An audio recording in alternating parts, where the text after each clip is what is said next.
across America. Live, this is Point of View.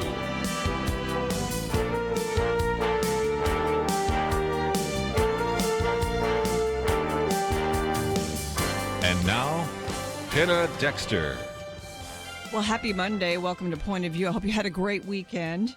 And over the weekend, there was a piece in the Washington Post about a Texas town, a tiny town in East Texas over the border from Shreveport, Louisiana, called Wascom. And this town's city council voted it a sanctuary city for the unborn. Now, I think this also happened in Mineral Wells. But according to this policy that the city council in Wascom passed, no abortion clinic will be allowed to be built there. Of course, pro-abortion abortion groups are upset. They're coming out from other parts of the country. They put up signs about freedom and all that. And the article says of this, Texas has historically been at the forefront of the abortion rights battle. And I guess that's still true. We're going to ask our guest later in this hour, Allan Parker from the Justice Foundation, about that and other issues having to do with the sanctity of human life. He is all about that. Has been a warrior for decades.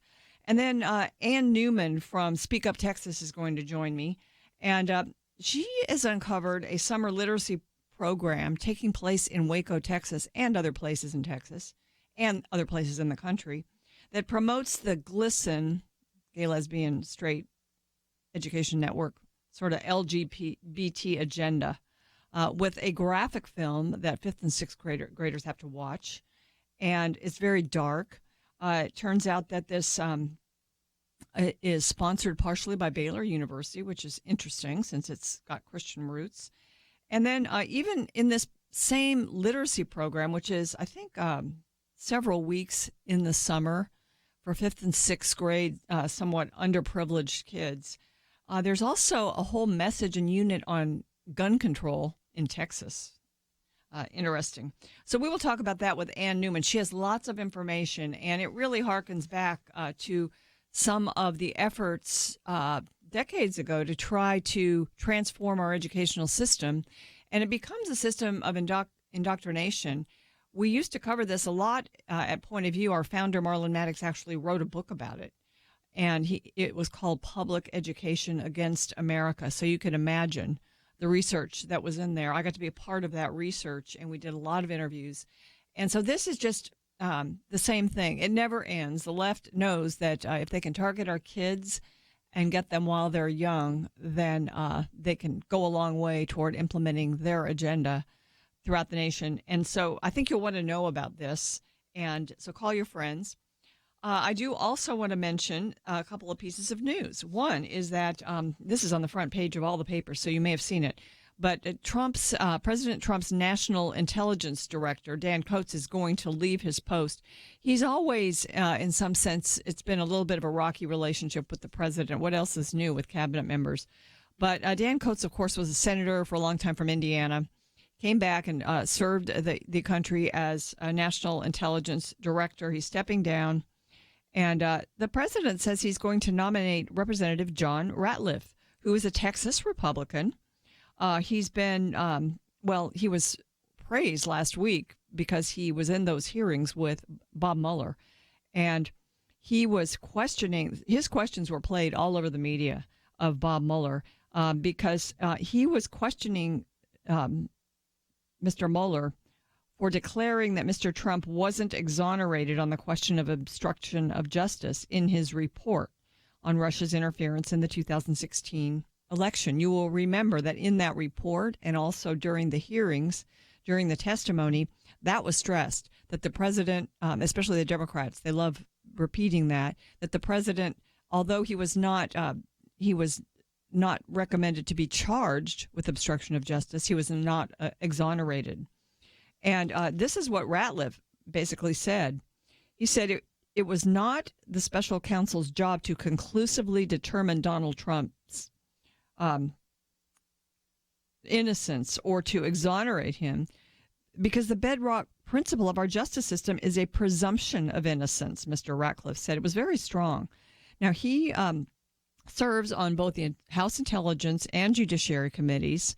That's why he was in those hearings. And he has also worked to highlight threats to critical infrastructure while in Congress. I think that's partly why the president nominated him. He's a former mayor of the small town of Heath, Texas, and he became known as a staunch conservative in Washington following his insurgent election in 2014.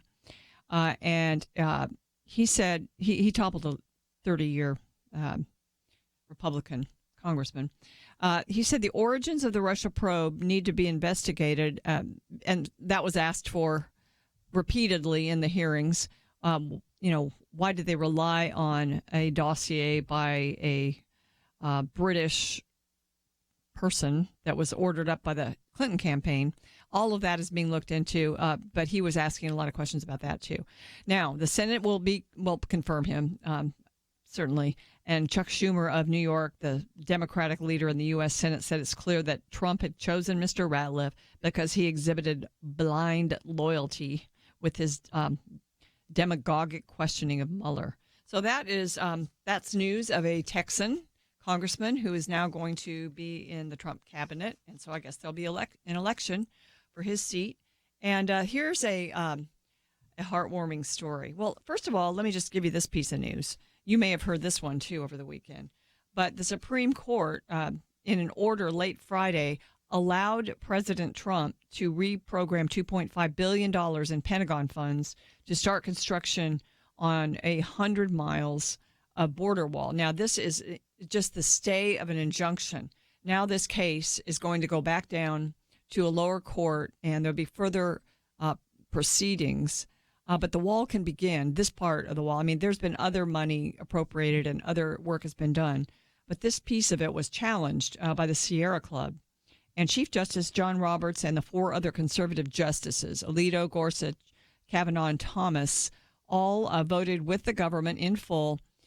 Ginsburg, Kagan, and Sotomayor dissented. And then the 4th liberal proposed a compromise. He said, yes, we could stay the injunction, but he was still against the barrier itself. So this, of course, President Trump declared a national emergency at the southern border in February 15th. And this was after Congress refused to appropriate the funds for the border barriers. And so a lot of people have criticized the idea that he would call for some sort of an emergency, take funds out of military funding. But it's for anti-drug efforts. This is what was at issue, and the sum was slated to finance fencing in Arizona, California, and New Mexico, meant to deter narcotic trafficking in major drug smuggling corridors.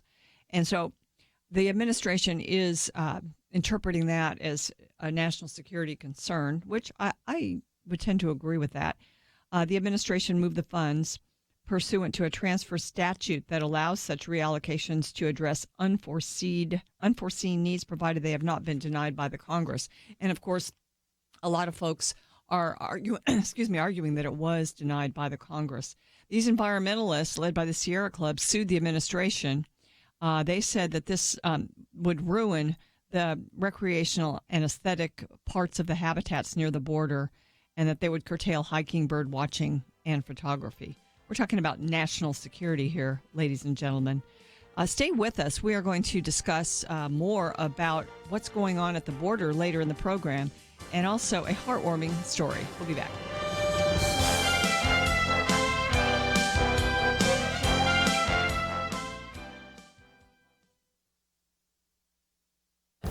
This is Viewpoints with Kirby Anderson. Over the last 2 decades, Christian Smith has helped us understand what is in the heads and hearts of young people. He is the co-author of such books as Soul Searching, Souls in Transition, and Lost in Transition. In his books, he coined the now famous term moralistic therapeutic deism. The term came up in a discussion on my radio program with Kara Powell about her book, Growing Young. She and her co-authors have identified a number of strategies that will attract young people to your church. The term moralistic therapeutic deism came up in the discussion because it is a good way to identify the beliefs of so many youths and young adults. It includes 5 key points. Number 1, a God exists who created and ordered the world and watches over human life on earth. Number 2, God wants people to be good, nice, and fair to each other, as taught in the Bible and by most other religions. Number 3, the central goal of life is to be happy and to feel good about oneself.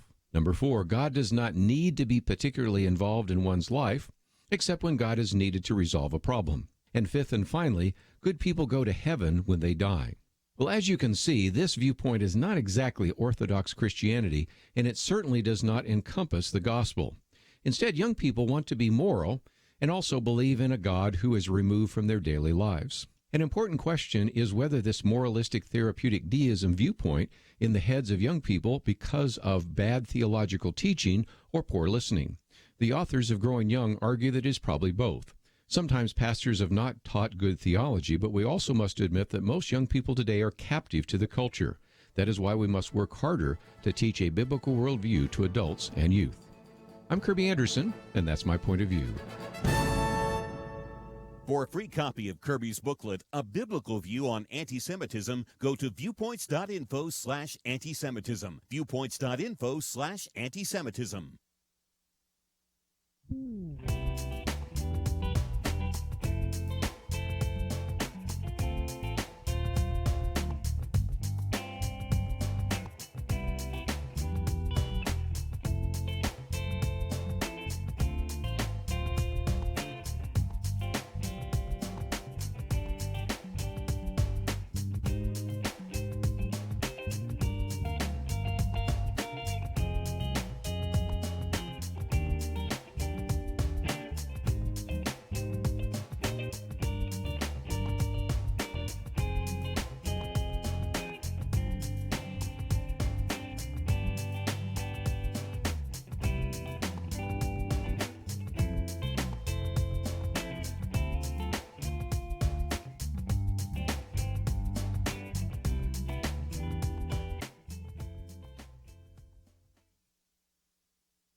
You're listening to Point of View, your listener-supported source for truth. Well, it's a hot, muggy summer day here in Dallas, and it's no wonder people want to get out of town. Producer Steve did that. He's back, though, and we're so glad you're back, Steve. And Kirby Anderson's been out of town. I think he's been on business, but he tries to have a little fun when he goes off on speaking engagements. And he's also going to be back in the saddle here tomorrow. I know a lot of you have missed him. He's gone all week. And so you can look forward to that tomorrow. I'm not sure what the topics are, but maybe I can figure that out and let you know a little bit later in the program. Here's a heartwarming story I saw this morning from the Texas Public Policy Foundation. And they say that lost in the noise of the illegal immigration crisis are the many, many stories about legal immigration. And, of course, there was a recent naturalization ceremony for 44 new American citizens, which Vice President Pence attended. And he spoke. He said, all of you aspired to be Americans. You stepped forward. You followed the law. You went through the process to immigrate into this great nation. The 44 of you and your families are hardly alone. Last year, more than 750,000 people raised their right hand and swore the very same oath that you just took. Well, a young man named Igor Magalis has a story about this. He was born in Brazil, Rio de Janeiro, in 1996. And he grew up in Brazil. He never thought he would live anywhere else. But that all changed, he says, when my father sat my older sister and I down on the couch and told us that there was the possibility of us moving to Texas. Going through the legal avenues of immigration shows respect to the country that one seeks to be part of. That is what my family did, and that is what I will continue to advocate for. And he said that he had only left Brazil one time with his family to go to Disney World. Besides that, the only image he had of the U.S. was what he'd seen in movies. He thought that our state of Texas was filled with, that we were a desert, first of all, and that we're filled with cowboys, horses, and tumbleweed. I've seen that before. I brought my niece one time to Texas, and she was asking where the Longhorns were. We live in Dallas. We don't have any Longhorns in the streets. But he found out when he moved to Houston it was not like that. They came to the U.S. in 2008, and it's interesting. He says his father actually studied in Brazil to become a lawyer, but he decided after graduating that he did not want to pursue that career. He decided to follow his passion and instead become a martial artist. That's what he loved. He wanted to have a career in that. He was successful. He was actually 4-time Pan American champion, 2-time Brazilian national champion, and 2-time silver medalist at the World Championships. but he was also very successful in coaching. He opened his own studio in Brazil, and then he went to train some of the top fighters in the country, and then he was training people from all over the world. So he was pretty successful in Brazil. He got a lot of attention from the fighting community in Brazil and also internationally, and people started asking to bring him to their country to spread his jiu-jitsu knowledge with them. While my father, this young man says, had achieved professional success in Brazil and was in decent financial shape, he wanted something more for our family. Brazil was and still is a very dangerous place, and the economic prospects there, while improving, were still not on par with the global north, especially not with the United States. And so when someone approached him about coming to the United States to open a martial arts studio, he was intrigued. He ended up coming. He began to teach in South Houston, and he worked very hard at the beginning because it was a startup studio, and everybody had to do everything, including maintenance and cleaning. And this young man was, and his name is Igor, was involved in helping do that. Then he said his father would go and teach Houston police officers free self-defense seminars and also seminars for women and anti-bullying programs for kids. 10 years later, they are now American citizens. His parents, Igor's parents, own and operate 2 martial arts studios in the Houston area. They have over 1,000 students combined. And his older sister, Igor's older sister, has just graduated from law school, is going to practice law in New York City. And Igor has recently graduated from the University of Texas at Austin, and he works at the Texas Public Policy Foundation, which they're the ones that sent out this story this morning. And so they're, a conservative public policy group for Texas, and actually a lot of those policies are important for the whole country. So he's got a great job promoting conservative values. And so he says all of these accomplishments would not have been possible if we had stayed in Brazil, and probably, he says, anywhere else in the world. He said, I also know that this opportunity is a privilege.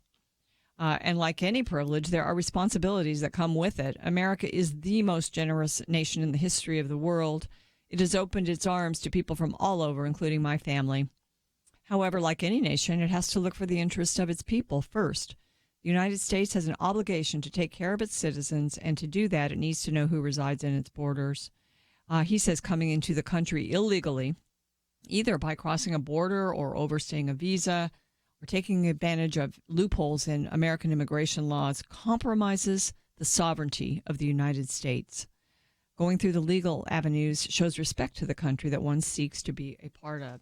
I think that is good common sense to consider as we look at the border and what is going on there right now. And the attempt of people to get asylum, either legitimately or perhaps not, but still, if you want asylum in a country, you should respect that country and try to obey its laws.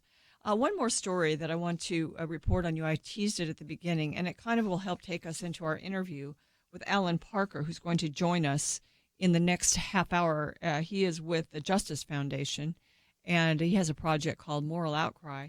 And really, he's kind of about overturning Roe versus Wade.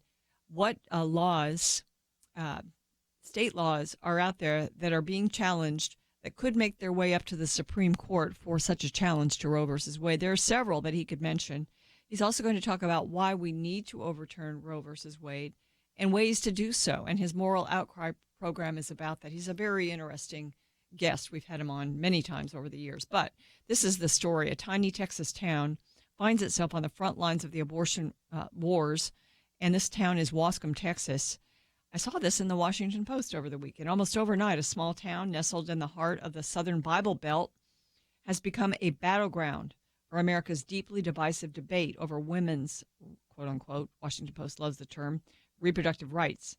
Now, there are no abortion clinics in that city, of course. It's located near the Louisiana border. But last month, an all-male, says the Washington Post, city council passed an ordinance largely written by an anti-abortion group, declaring it a sanctuary city for the unborn. That's the way they start the article. But really, when you go deeper, you find out that this is a very popular law in this town of Wasco, Texas. It's filled with churches. And there are some people, of course, that disagree with it. but it was mostly women at the meeting where this was passed, even though I guess the city council is mostly male.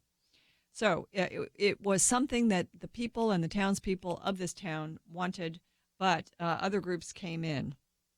This is what the officials said, why they passed it.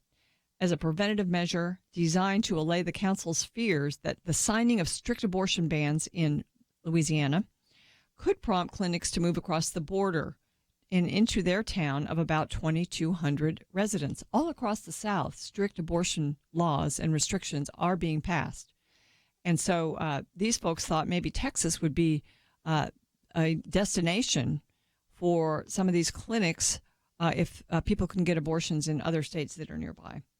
Responding to this proclamation, abortion rights activists from Austin, which is around 300 miles away from Wascom, I thought it was from other states, but we do have organizations coming from other states coming in also to protest this action by the Wascom City Council. They put up 2 billboards on the edge of town asserting abortion is freedom. And then they direct women needing care to a website with information on local services. But it seems like it's just become a big issue now in the town. The majority of local residents of Wascom interviewed by the Washington Post said they supported the audience. Well, I'm glad the Post actually admits that. And that they resent more liberal parts of the state plastering their views on billboards in a largely conservative community. But they get to do it because they bought the billboard space. Also, things exploded on Facebook. And it's funny because one citizen said, I would never see Wascom as having an abortion clinic anyway. It's such a small town full of churches. It baffles me how a group of, and then an opponent of abortion of the law says it baffles me how a group of all white middle-class men adopted an ordinance making abortion illegal within the city limits of Wascom. So a big battle, but we have another sanctuary city to join. I think it's Mineral Wells, Texas. No abortion clinics will be allowed there. They probably wouldn't have been built there anyway, but it's a great statement that unborn babies are actually safe and have sanctuary in this town of Wascom, Texas.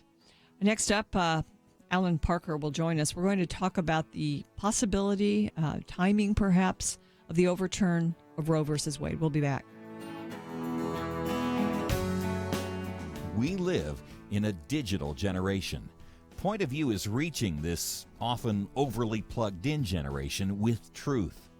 You can keep up with us 24 hours a day using your phone, your tablet, your laptop, or your desktop. Search for the Point of View Radio Talk Show on Facebook, where you can keep up with today's issues, learn about current and upcoming guests by liking us on Facebook. Also, follow us on Twitter. Our handle is @PointOfViewRTS. That stands for Point of View Radio Talk Show. Learn, interact, make a difference with Point of View using new media. And here's one way you can make a big difference. Help us increase our reach by spreading the word among your friends. Share a Facebook post. Tag us in a tweet. With enough joining us to plant seeds, we'll see a tremendous harvest. Come on, it only takes a minute. Search for Point of View Radio Talk Show on Facebook, @Point of View RTS on Twitter, and subscribe to the Point of View Radio Talk Show channel on YouTube. Learn, interact, share. The Point of View Radio Talk Show. Point of View will continue after this.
You are listening to Point of View.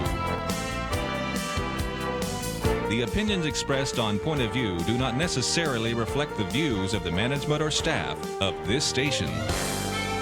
And now, here again, is Penna Dexter. Welcome back to Point of View. My next guest is president of the Justice Foundation. His name is Allan Parker, and he is licensed to practice before the U.S. Supreme Court. He frequently files briefs in that court, and I would say over the years that I've interviewed him, has majored on the issue of life, the sanctity of human life. We used to talk about Operation Outcry, and we can bring that up a little bit. But now there's another project of the Justice Foundation called Moral Outcry that I'm going to discuss with Allan Parker. Thank you so much for being with me. Thank you, Penna. It's great to be with you again. It's good to have you, and I think one of the things that's top of mind now for pro-lifers is the fact that you've got some states passing drastic laws enshrining and codifying Roe versus Wade up to the moment of birth, and then you have other states passing strong pro-life laws, really prohibiting abortion when the baby's heartbeat is apparent, and laws that restrict abortion in all different ways that improve or force abortion facilities to be up to code. So there's all of this going on in the country, and I think everybody is looking toward what happens if Roe versus Wade gets back to the Supreme Court, right? That's exactly right. And the controversy is actually good for the prospects for reversing Roe v. Wade, because one of the reasons a Supreme Court decision can be rejected or overturned by the Supreme Court itself is if it has not been accepted by the American people, if it has been severely criticized or protested. And everyone would agree, I think, even those on the pro-abortion side, that Roe is one of the most controversial issues in American history, and it has not been accepted by the American public as a whole. In other words, there are some yes, some no, but it is strongly split. And in fact, most polls show most Americans would like some restrictions on abortion that are not allowed under the current Supreme Court jurisprudence. Allan, I told a story that I found in the Washington Post over the weekend about a tiny Texas town called Waco, Texas, where the city council passed a law that said no abortion clinics here in this town. It's calling itself sort of a sanctuary city for unborn babies. They're right across the border from Louisiana, so I think their rationale was that those laws are so strict, some abortion clinics might just try to move over to the border into Texas. So to me, that is just sort of a picture of why, what's happening across the country. Not that towns are doing this, but states are. And also, it points up the idea that abortion has been a political football in Texas forever, hasn't it? Yes, it has. And people are desperate to do something. So one of the reasons we're bringing up the Moral Outcry petition is people can actually go to the moraloutcry.com and sign a petition there to the United States Supreme Court, asking them to reverse their abortion cases. They're the ones that committed this crime against humanity. And that's a very strong language, but that's what the petition says. This is a crime against humanity which occurs when the government withdraws legal protection from a class of human beings. Every city in America ought to be rising up and saying, yes, we want to stop this crime against humanity, but there are some new ways which we want to help women. So we want to move forward helping women and children, and everyone can sign this petition to the Supreme Court at themoraloutcry.com, and that's kind of an appropriate legal way to do it. You don't have to have a revolution. But we can petition the Supreme Court, and then the Justice Foundation will take those names, put them into briefs at the United States Supreme Court, as we've done in 2 cases which are pending there right now. Actually, 1 case pending now, but we filed 3 briefs. The last brief, we had 128,000 names in it. We've got 175,000 names right now for the next brief. And we want eventually, for the case that will overturn Roe, we want 1 million signatures. And we need 1 million people praying for the Supreme Court. So everybody, when they pray for the president, people remember that, should also remember to pray for the Supreme Court so that we can end this injustice, this crime against humanity. Allan, you mentioned there are a couple of cases at the Supreme Court that you want to use these signatures to put in your briefs that you're going to file. What are those two cases? All right. The first one is the Indiana sonogram law case. Indiana passed a law saying a woman should be allowed by the abortionist to see the sonogram and then wait 18 hours before she has an abortion. It's not even a ban on abortion. It's an informed consent law. And that's the kind of law that Planned Parenthood v. Casey, written by Justice Kennedy in 1992, allowed waiting periods, informed consent, protection for women, and yet the abortionists don't even want to show women what's in the womb. Of course not. They refuse to do it. And let me say this to your members. If someone wanted to make a decision about the most controversial issue in America today, wouldn't you want your advisor to tell you both sides of the question and then let you make a decision? I would say that's so. It's even more than that, though. And as you know, Allan, this is your baby. Yes. This is your baby, and you're making a decision to basically take its life. So yes. The sonograms are a wonderful tool. Yes, and yet the Seventh Circuit Court of Appeals over Indiana and a trial court struck it down and said, no, you can't show this truth to women. You can't require them to wait 18 hours. That's an undue burden on women. So that case has been considered by the 9 judges in a private conference 3 times, and now it's pending for the summer. They're on summer recess, and we won't know till October. We gave them the names of 128,000 people who were asking them, who believe abortion is a crime against humanity, that the cases should be reversed because there's new evidence that shows life begins at conception. There's new evidence that women are hurt for abortion, and there's a new, better way for women to get relief from the burden that they think abortion will give them. Women either can't take care of a baby or don't want to take care of a baby. Now, under the safe haven laws in all 50 states, a woman can simply give her baby to the state within a certain period of time after birth, no questions asked, no cost, drop the baby off at a hospital or fire station, and the state will take care of that baby. And the 5th reason is what will happen to those babies? There's 1 million people waiting to adopt newborn children in America. 10% of American women are infertile. That's 6 million a year. And after a couple of years, many of them say, I'm desperate. I want to adopt a baby. That's why there's 1 to 2 million. And they love newborns because they can start at the beginning. Exactly. It's different if you take a neglected and abused child out of the foster care system. There are parents who are willing to take them. But many people long for a newborn baby of their own that they can raise from the beginning as their own child and give them a loving home.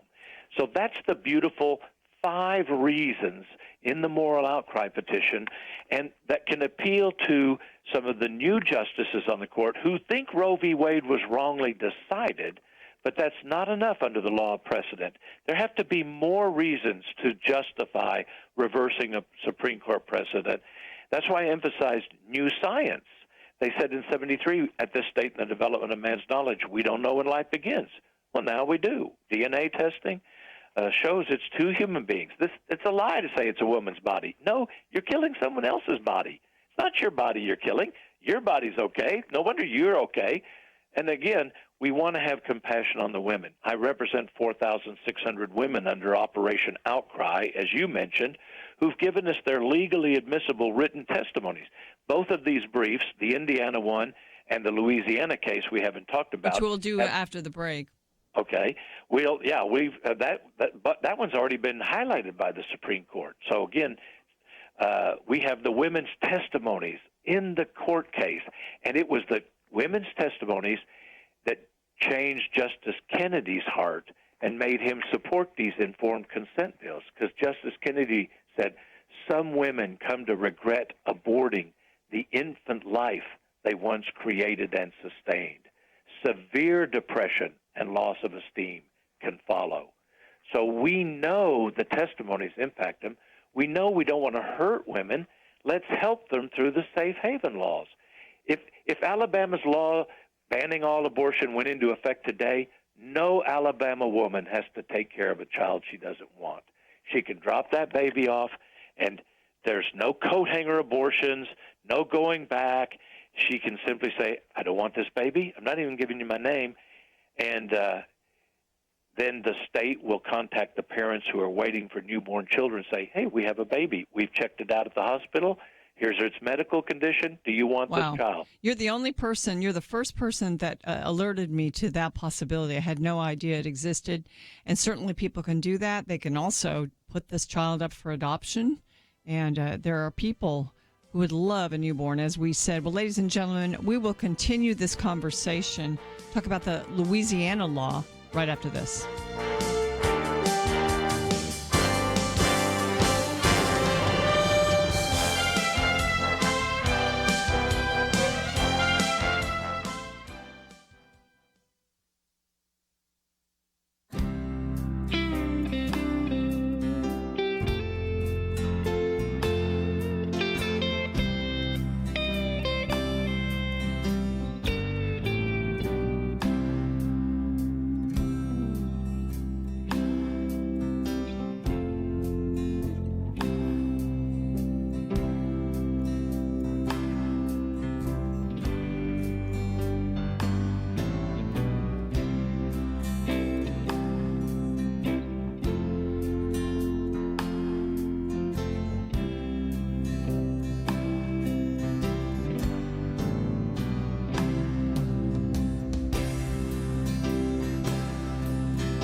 Now, back to Point of View, your listener-supported source for truth. Last Friday on the program, we discussed something that happened as a sort of a study that revealed some interesting information. And, you know, if you don't want to go to the Bible to see when life begins, ask the biologists. That's what was done.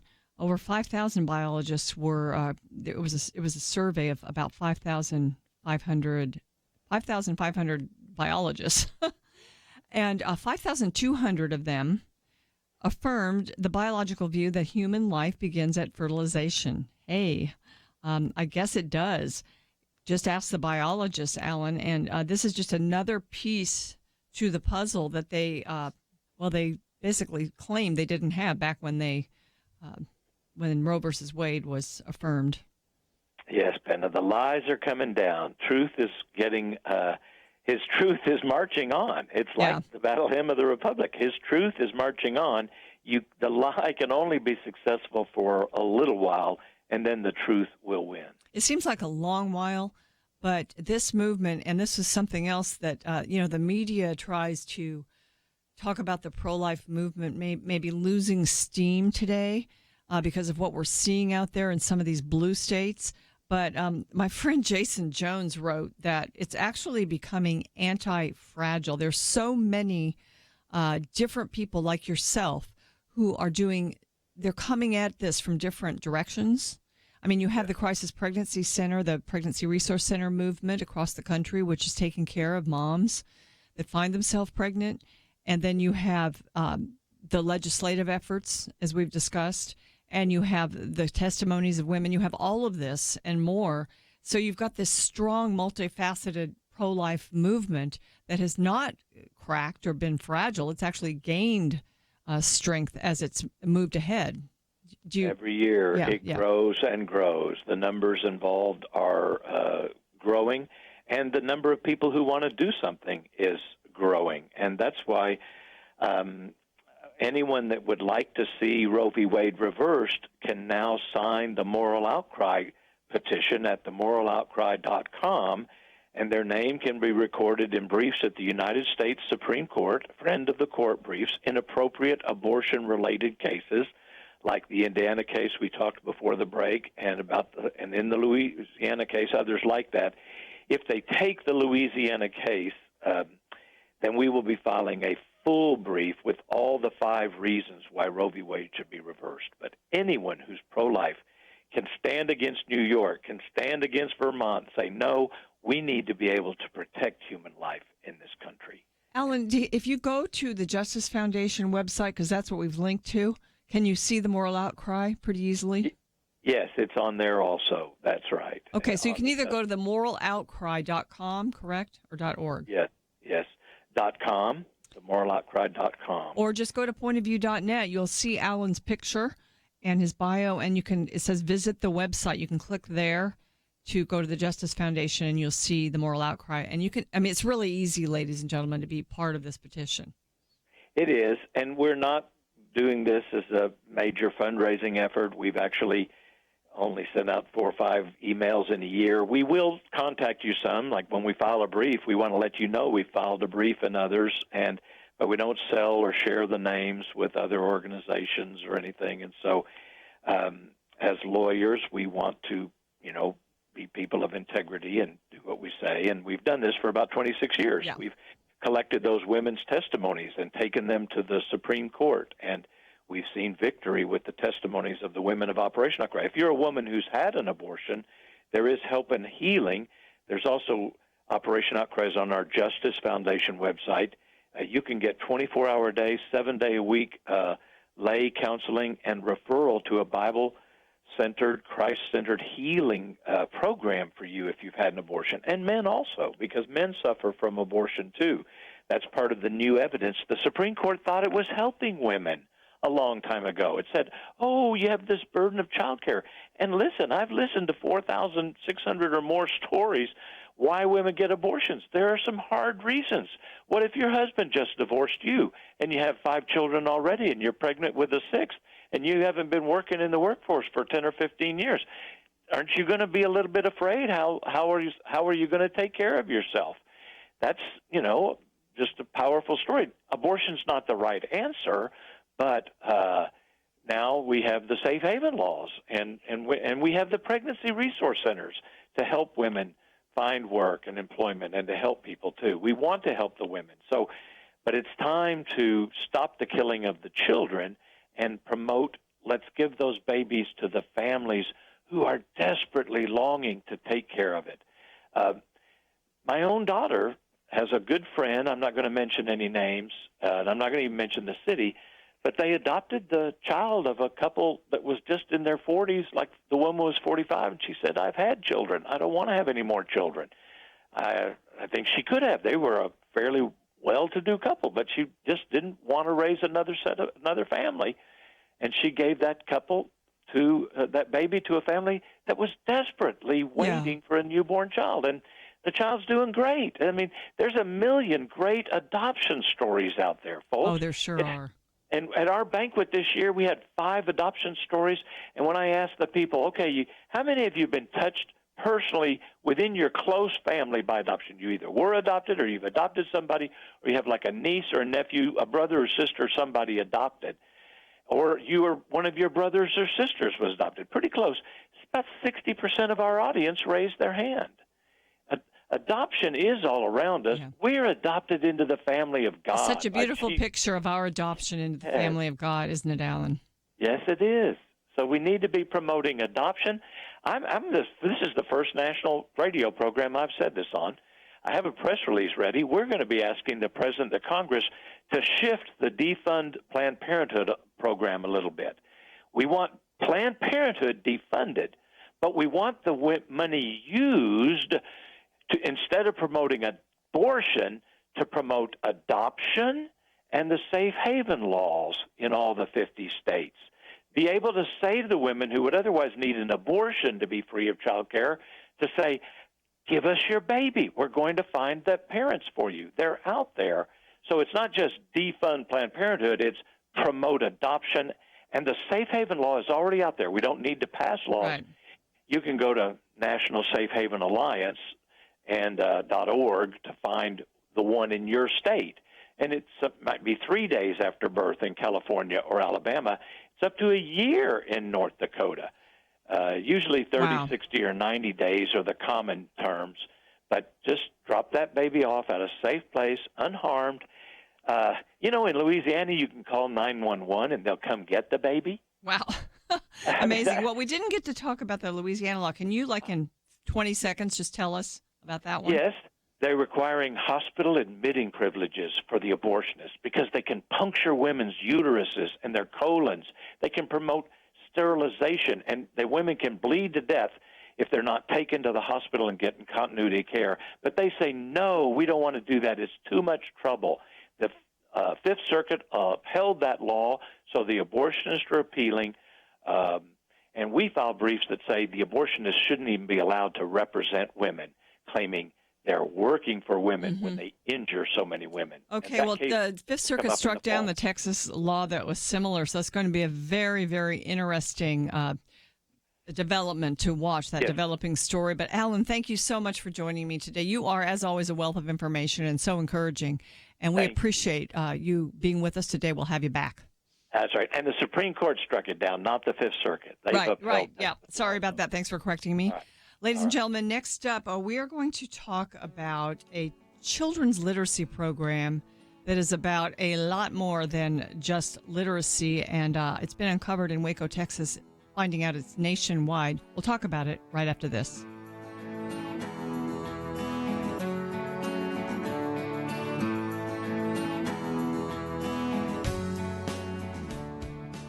It wasn't long ago, it seemed, every official decision brought religious liberty and our ability to live as faithful Christians into question.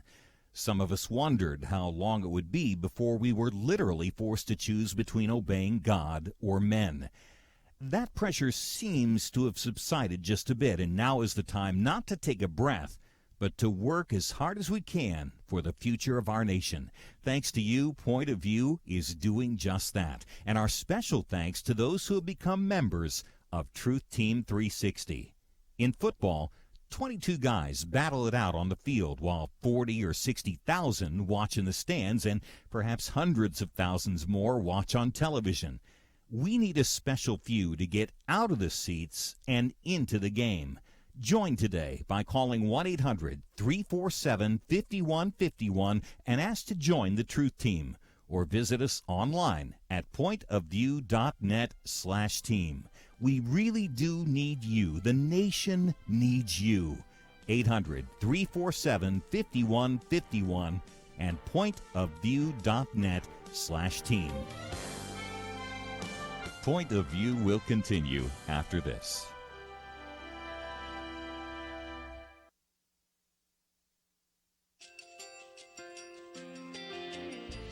I just want to thank you so much for all the wonderful programming you have. They're just absolutely fantastic. I recently started listening to Point of View, and I really found it interesting because of the different subjects you cover. Thank you for that. I really appreciate everything that you do in keeping us informed. Thank you, Kirby, for everything that you have been doing. I appreciate all the work that you're doing, advocating for the Word of God. Thank you so much. Point of View, I think, is absolutely necessary because it's a Christian perspective, a biblical worldview perspective, and receive very current, up-to-date information about what is really going on, week to week in our culture, which is changing so rapidly, and yet it's morally sliding backwards. Yeah, I'm just, first of all, I thank you guys.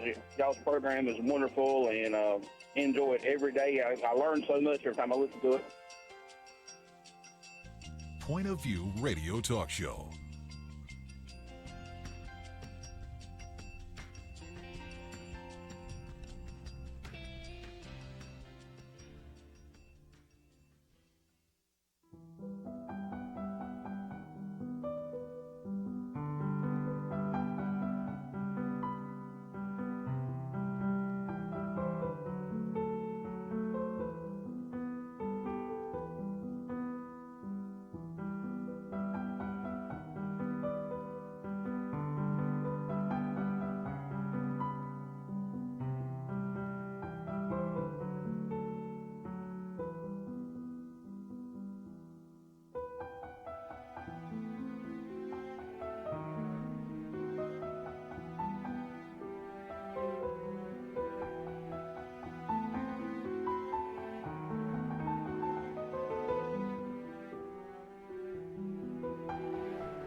Hi, this is Kirby Anderson. You know, each day we take on the tough issues and provide a biblical perspective to them. The topics we cover are wide-ranging: apologetics, theology, prophecy, creation and evolution, intelligent design, marriage, family, child-rearing, the millennial generation, trends in society, politics, economics, business, religious liberty, the Constitution, public policy, foreign policy, military policy, tensions in the Middle East, abortion, homosexuality, pornography, sexual ethics, media, technology, history, and America's godly heritage. We talk about anything that affects your faith, your family, or your freedom. So don't go anywhere, because Point of View starts right now.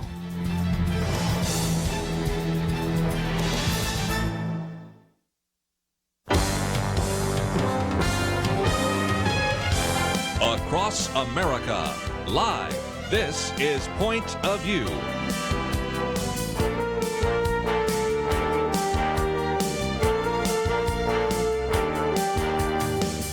And now, Penna Dexter.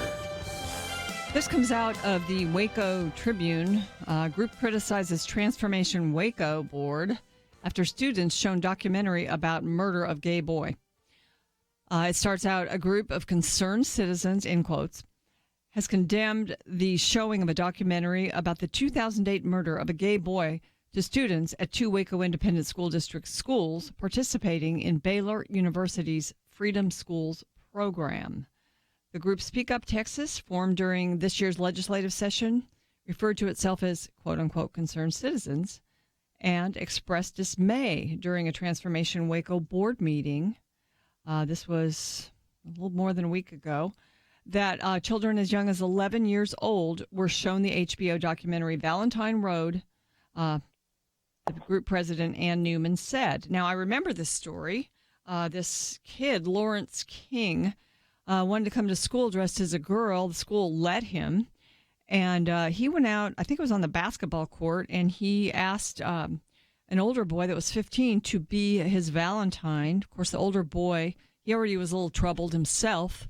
He ended up shooting and killing the transgender boy. And it was a national story. And it was the first time that I found out how much schools allow and affirm the transgender agenda, which we're seeing in spades today. So it was just amazing to me that Baylor University would be part of a program like this. And I think it was amazing to a lot of other people, including my next guest. Her name is Anne Newman, and she's a longtime activist. She's an author and speaker. I've known Anne for decades because she's worked to expose things like this and also to enshrine healthy sex education in the state of Texas. And she's actually been very successful in many ways in doing so. She's got some publications like Healthy Sex Education in Your Schools, a Parent's Manual, which is published by Focus on the Family. And she's got a couple of reports she's written, like one is High School Health Textbooks, Hazardous to Your Children's Health, and The Sex Pushers, Your Children the Target. I've heard her speak. Back in the 90s, I used to hear her speak about sex ed, and that's when our legislature did some really good things after parents pushed back on some of what they had done. At the 2018 Republican State Convention, Anne amended one of the party's 5 legislative priorities to include prohibiting Planned Parenthood in public schools. She launched Speak Up Texas, that was mentioned in this article, in 2019, to provide information and resources about current issues to parents concerning sex education. And Anne, thank you so much for joining us today. Thank you so much, Penna, for having me. Well, you've been a worker in this field for many, many years. Of course, I'm dating us when I talk about it, but this is the kind of person, sometimes it's a thankless job because you have to dig into details of what's going on, and then you have to find the right people to fight back, to discuss it with, and you also have to find people to get on your side, and you've done all of that over the years. And you've had some successes, so it's pretty sad to see now what you've uncovered in Waco, Texas, isn't it?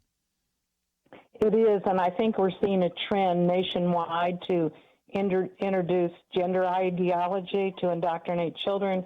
We're seeing the sex education ramping up to becoming more egregious, radical, and graphic, and certainly age inappropriate, and parents across the nation are upset about these types of things. Well, usually they don't know about it when they put their kids in these programs, do they? They don't, and the schools sort of have a track record of only giving a summary and not giving the details, or not even telling the parents at all. The parents may learn of it, for example, when the children come home and tell them, like happened in the Fort Worth ISD. And when they ask for a copy of the curriculum, which by law, Texas law, the schools must let them see and have access to, the district refused. And our own Attorney General, Ken Paxton, had to order the school district to give the parents a copy of the curriculum. Well, they know the parents aren't going to like it for the most part. And tell us about this 7-week summer literacy program that is just kind of the subject of all this controversy now. Okay. Well, the program is sponsored in Waco by Baylor University. Actually, it's a national program under the Children's Defense Fund, which is the Children's Defense Fund organization. Children, you got cut out for a minute. So the Children's Defense Fund? The Children's Defense Fund organization is a very leftist group, and they have this program nationwide, and Baylor University is sponsoring it in Waco ISD. It's at 2 schools in Waco, and these are schools that were chronically failing and taken over by the TEA, and they're now under a nonprofit organization called Transformation Waco. Wow, that sounds interesting. So kids, can kids from all over Waco go to the summer program? They have to apply. It's free. It's no cost to the parents. There's 7 field trips involved. Baylor School of Education provides the preschool or pre-service teachers in their program as working and employees of the program. And it's a 7-week program. When parents send their children to a program like that, a summer literacy program, it's really likely they don't expect them to see a film about the shooting death of a middle school student, learn how to be agents of change and for a political agenda, or to be indoctrinated with tolerance curriculum from the disreputable law center. It's just stunning to me that Baylor, a Christian university that has core beliefs and has traditionally been very conservative, would participate in this. I can't help but think that the Baylor founders would be turning over in their graves about this program.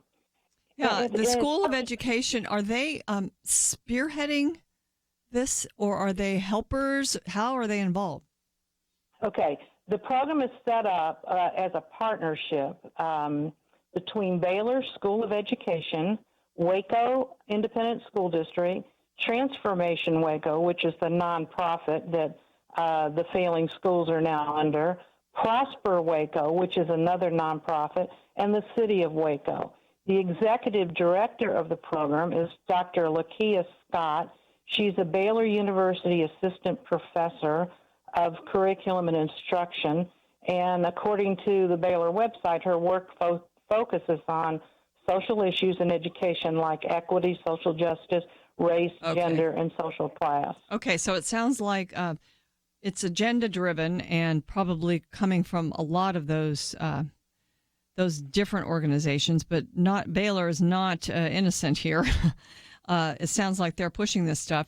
I want to find out more about Transformation Waco being in control of these schools, because that name just conjures up all sorts of thoughts of change agent sort of fostering things. Ladies and gentlemen, this is a little bit disturbing.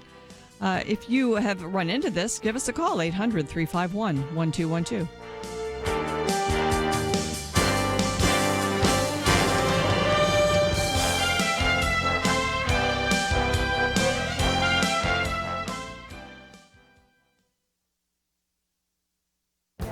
This is Viewpoints with Kirby Anderson.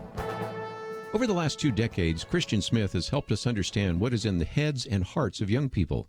He is the co-author of such books as Soul Searching, Souls in Transition, and Lost in Transition. In his books, he coined the now famous term moralistic therapeutic deism. The term came up in a discussion on my radio program with Kara Powell about her book, Growing Young. She and her co-authors have identified a number of strategies that will attract young people to your church.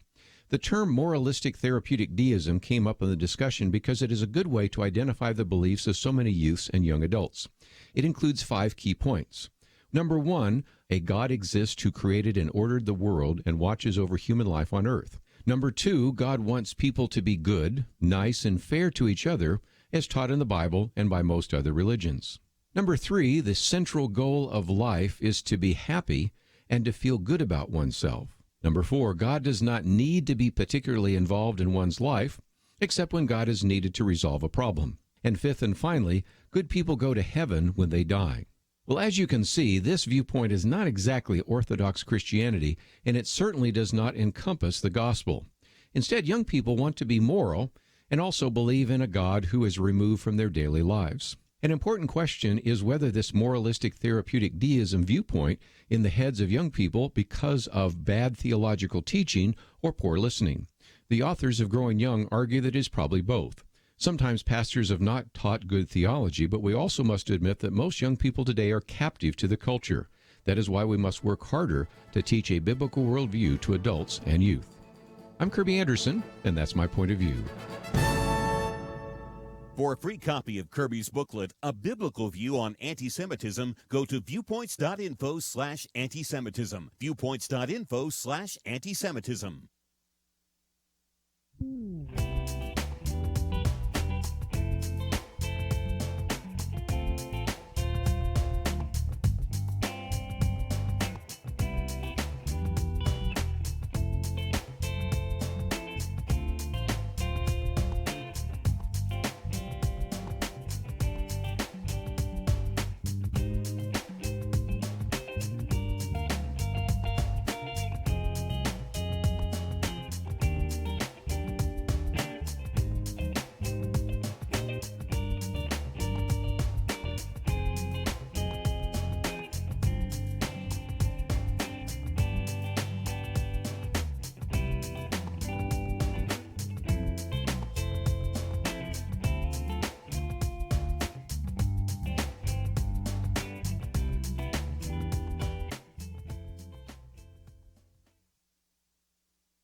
You're listening to Point of View, your listener-supported source for truth. Welcome back to Point of View. I'm Penna Dexter. My guest is Anne Newman, and her article is posted at pointofview.net. Baylor University's literacy program, or indoctrination, ? Parents beware. We're talking about what's happening in Waco, Texas, but it's happening in other cities in Texas and around the country, isn't it, Anne? It is. The Freedom Schools program of the Children's Defense Fund is in cities. How many cities? You keep cutting out. How many cities? I'm sorry. You just cut out. 87 cities. Across the country? 87 cities. 28 states, 87 cities, and 183 program sites, including 6 cities in Texas. And so you found out about Waco, and then you dug in and found out it was all over the place? I did. And it's in Waco, federal funds are being used that are coming through the Texas Education Agency through a grant program. Okay, my question, I mentioned before the break, Transformation Waco. It makes me think of, I guess, maybe Obama's transforming the country, and I didn't think that was anything good. I don't know what their transformation title means. It's possibly just to make the schools better, but I don't think this is the way to do it. Well, Transformation Waco is a nonprofit, and it took over 5 schools, 5 chronically failing schools. These are usually schools that are taken over by the Texas Education Agency, where the number of students don't pass the mandated assessment, which in Texas is the STAR test, and they're low performing. So that is the purpose of Transformation Waco. It was such an opportunity, think about this, for Baylor, who actually does have what looks to be a good literacy program that they actually charge for, but instead they went with the Children's Defense Fund Freedom Schools program, a leftist organization, and they used these awful materials as the curriculum. Not only that, you mentioned the Valentine Road film, the murder of Lawrence King. The film would be troubling enough without the added controversial issue of transgenderism, especially for children that are still in the latency period. We're talking about 11 to 13-year-olds that were in this program, possibly even 10-year-olds that they hadn't had their birthday yet. And, for example, the Gay and Lesbian and Straight Educators Network understands the disturbing nature of the film. This is what they warn. They have a viewing guide that was created for this film. They call it quite graphic. It may be upsetting to some viewers. It has disturbing crime scene and morgue photos, violence, and painful testimony. Wow. And the Gay Did they and send any Lesbian and warning Straight to the parents? The parents that I'm Of the aware kids of in were this- not told anything. Really? Yeah, we're not told anything about this before the children were shown this film. And it's interesting because the other thing it says, the GLSEN, the Gay, Lesbian, Straight Educators Network. Yeah, you can say GLSEN. Our listeners know what that is. Right, okay. They also say that the film tells the story in striking terms, reviving painful memories, and calling us to action. This is for 11-year-olds. The GLSEN guide also advises the presence of a mental health professional during the viewing and suggests providing an ample supply of tissues because some will cry. This is not appropriate for 11-year-olds. It's a portrayal of the trust for the parents. Yeah. You send your parents, you send your children, you think they're going to have a good literacy program. I would have thought maybe some of the classics would have been presented to them. Exactly. And the purpose of the Freedom Schools program is to help the children retain their literacy level or their reading level throughout the summer, which it's been reported in studies that that's a time they lose that. And so this was to help them maintain that. So they had a tremendous opportunity. For example, the National Assessment of Educational Progress, the last available data is 2014. Only 18% of students nationwide were at or above the proficiency level. What an opportunity to teach children in this literacy program about history and role models in history instead of these dark materials.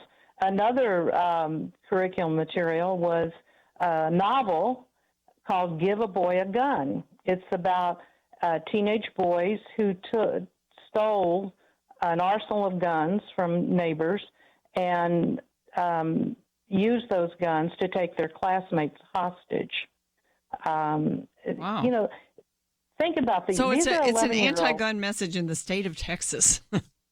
Yes. And think about this. These 11-year-olds are going into middle school. This is really their first introduction to middle school. Not good. And the murder of, the murder issue, the transgender, the gun issue. Not only that, the Freedom Schools program has what's called a National Day of Action. Last year, the students took part in a protest against federal funds being cut. Then this year, they took part in an what was the reason that was given to the kids to go protest? Federal funds being cut for what? I'm not aware of federal funds for food programs. Okay. So they were being used, and I say used because 11-year-olds really don't understand the complex issue of federal government and welfare and food stamps and those types of things. And I seriously doubt a leftist group like the Children's Freedom or Defense Fund would give them both sides of the issue. And so this year it was the anti-gun violence demonstration they had just recently in Waco, and they had the students carrying signs and marching, protesting. Again, not an appropriate agenda. I can bet that they didn't tell the kids about how guns save lives, how police officers save lives, and about the Second Amendment rights to bear arms. Wow. Well, ladies and gentlemen, we are taking your calls, and we do have a few people waiting to talk to you about this.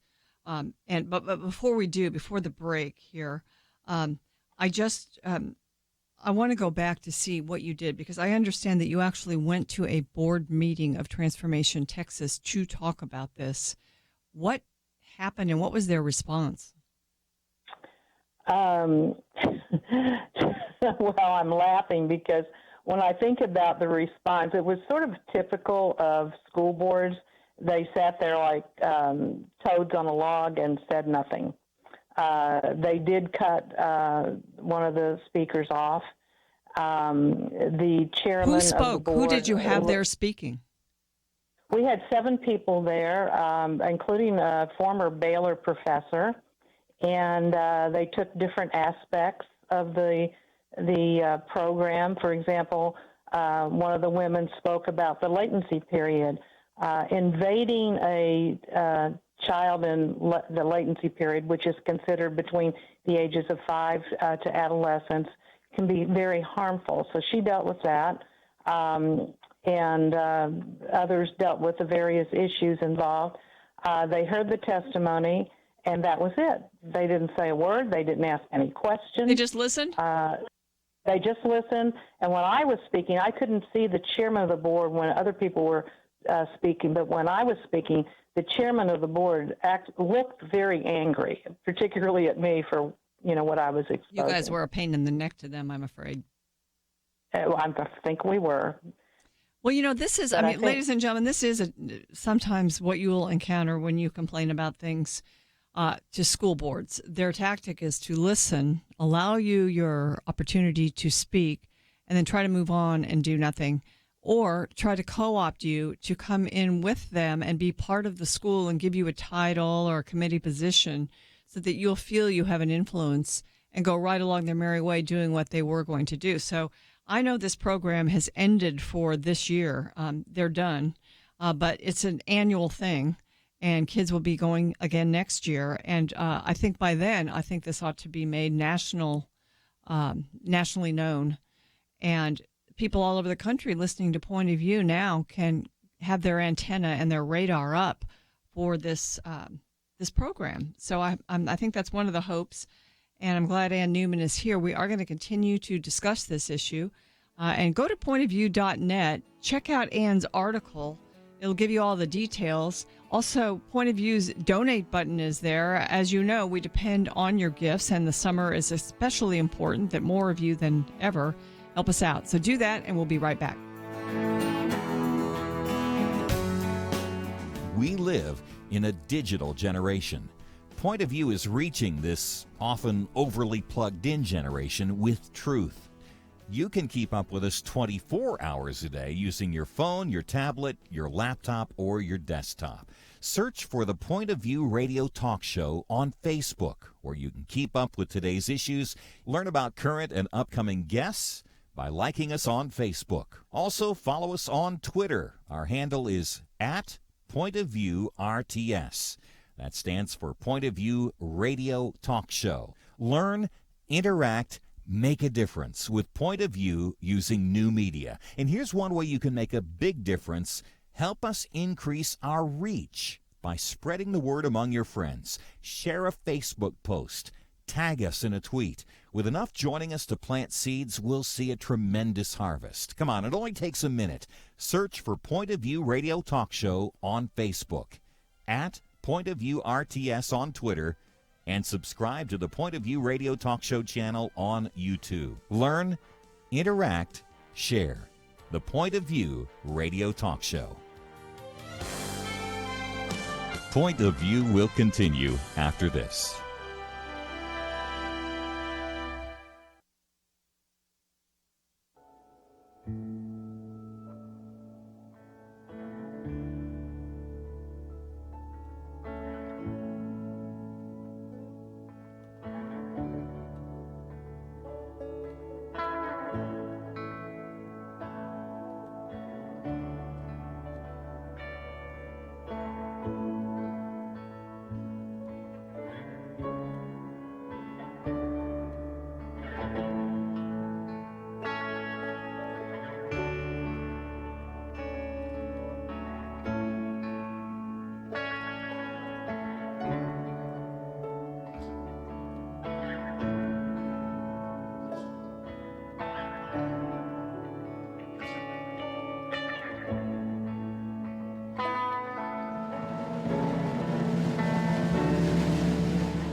You are listening to Point of View. The opinions expressed on Point of View do not necessarily reflect the views of the management or staff of this station. And now, here again, is Penna Dexter. My guest is Anne Newman. We are talking about the Freedom Schools Summer Literacy Program, first uncovered in Waco, Texas, by Anne and others. And Baylor School of Education has been part of it. Children's Defense Fund actually is the developer of the program, and we find that it's being used across the nation. And do you think that most of the kids in this are kids who are from families that are a bit underprivileged because it's something that's free? The schools in the area where the program is in Waco are low-performing schools and in poverty areas. I'm not sure that would include all students in poverty areas, but yes, and the program's free. There's no charge. The kids are provided a meal. There's 7 field trips that are paid for, and there's no charge to the parents. So it's actually, I mean, if I'm a parent and I'm a single parent or a 2-parent family and I'm looking for a program for my children for summer that it would improve their literacy, this program sounds wonderful and it sounds great. Perfect. It sounds perfect, and what an opportunity, like I said before, to teach children history and about role models and so much more. But this program seems to be focused on the agenda of the Children's Defense Fund,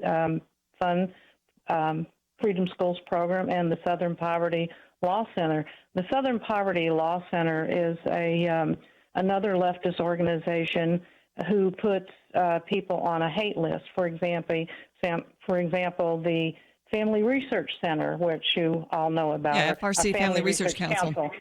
Yes, they're on the hate list of the Southern Poverty Law Center. Ben Carson got on the list. They later apologized. As you know, Ben Carson is now a cabinet member in the Trump administration. He's a brilliant brain surgeon. He grew up in a poverty-stricken home with a single mother who couldn't read, yet he rose above that. What a role model that they could teach these children about. Instead, they select this Southern Poverty Law Center curriculum that targets people like Ben Carson. And the reason Ben Carson was targeted was because he believes in marriage between one man and one woman, a traditional marriage, in other words. And they found that to be a hate issue. So that's who the Freedom Schools has aligned itself with. That's who Baylor, because they're sponsoring this program, has aligned itself with, unfortunately. I can't believe that the Baylor regents knew about this or approved it. Baylor, as you know, is a Christian university. Part of its core convictions is to equip individuals to understand life as a divine calling and thus serve society and the world in the name of our Lord Jesus. I don't think the people that developed that core conviction would approve of this type of program. Ladies and gentlemen, we're taking your calls. We want to know a couple things. One, have you run into this specific program? And, if you have, we want to know. And actually, if you're not in Texas, or even if you are, we'd love to know what materials have been used with your kids there. And we can talk more about that later with Anne. But also, just do you have questions about your curriculum in your school, just general questions? Because Anne's an expert on this. So 800-351-1212. And let's go now to Arkansas and speak with Janelle. Janelle, thanks for calling. You're on Point of View. Yes, ma'am. Hi. It's nice to be on here.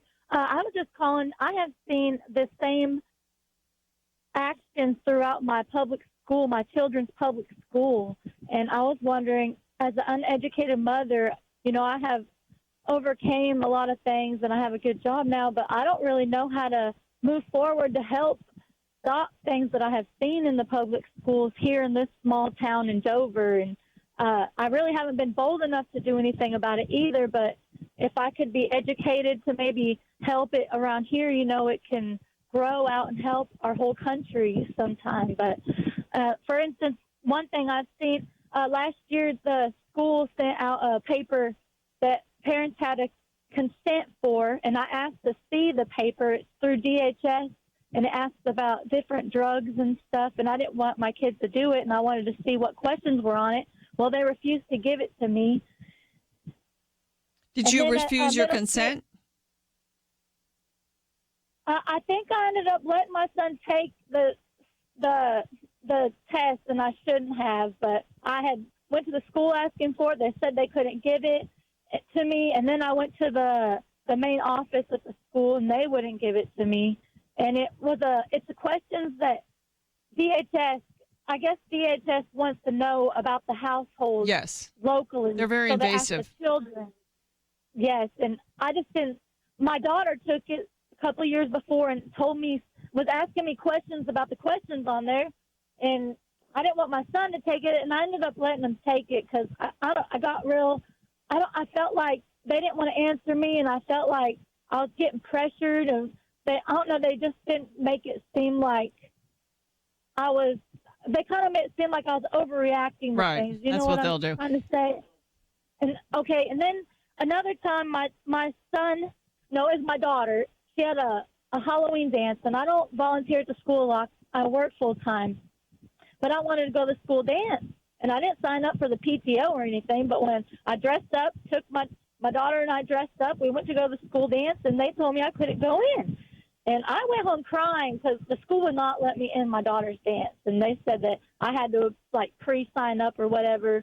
And my children are both good students. They made good grades, and I went home crying about it. And then the next year, I didn't even want to try and go up there, although I wanted to, because I was afraid to get turned away, and I hadn't tried to help in the PTO since then, and stuff like that made me even not want to help through the PTO even more. And then there also the high school. Last year, high school students were involved in a protest, and it was about all the different things happening federally, with just I don't know how to say it, but the high school kids were allowed out of the classroom and were allowed to go on a protest. And I forget what protest. Did you agree with do you remember if you agreed with the issue or not? Oh, I did not. It was something far left. And it's surprisingly because I live in a Republican state, and we live in a small town, which a lot of elders here are Republican. And I'm a Republican also, and I should. And I'm also a Christian, and I don't know. I see so much things happening that I don't like. And like I said, I have not been bold, and I am an uneducated woman. I didn't finish school, and so I really don't even know how to go about to try and help. All right, let me get Anne on this, because I think that Janelle Ann represents so many people. First of all, it's hard to have time. Second of all, they do intimidate you, and third of all, we do not want to we make it difficult for our own children in the schools. I mean, those concerns are the concerns that I think most parents across the country that see things. So they have to make a calculation of how much or how little they're going to do, don't they? Exactly. Thank you so much for speaking up, Janelle. What you're facing is what parents across the nation are facing. A couple of points. There's a freedom of information law in most states, so that means you have the right to request copies or to view copies of materials used in your child's school. And you could call your state legislator's office and ask about the law if you can't find it on your own. And then you make a request in writing to the superintendent of the school and ask to see those materials. You have a right to do that. It's also called open records. You can find out about your school board's policies. For example, they should be on the website, and they should explain things and how you can file a complaint. You also can access an opt-out letter that's on my website. There's a link to it. The Liberty Council puts out an opt-out letter that you can send to the school district to say what you do not want your children to be involved in or participate in. Texas has an opt-out law. Your state may also. So those are some of the things you can do. And as far as retaliation, that's a real threat. So I've advised parents for years about how to deal with the public school. Okay, let me jump in because this is important, and the break is coming. Can you stay on the line, Janelle, with us? We may have even lost her now. She may be listening, but Anne Newman will continue to talk about this intimidation factor because it's real, and we'll continue to discuss this. I'm also going to ask Anne now, what is the action item? What can people do if they see this either in Texas or anywhere else? This is the specific Freedom Schools program.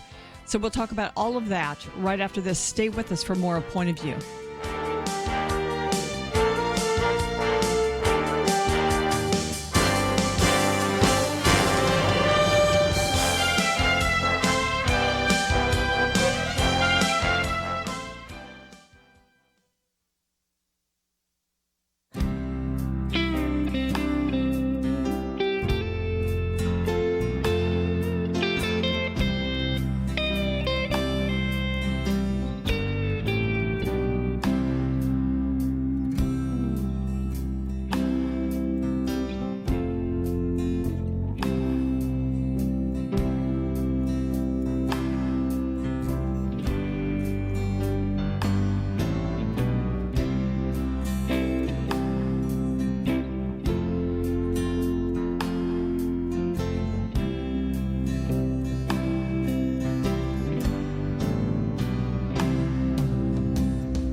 Now, back to Point of View, your listener-supported source for truth.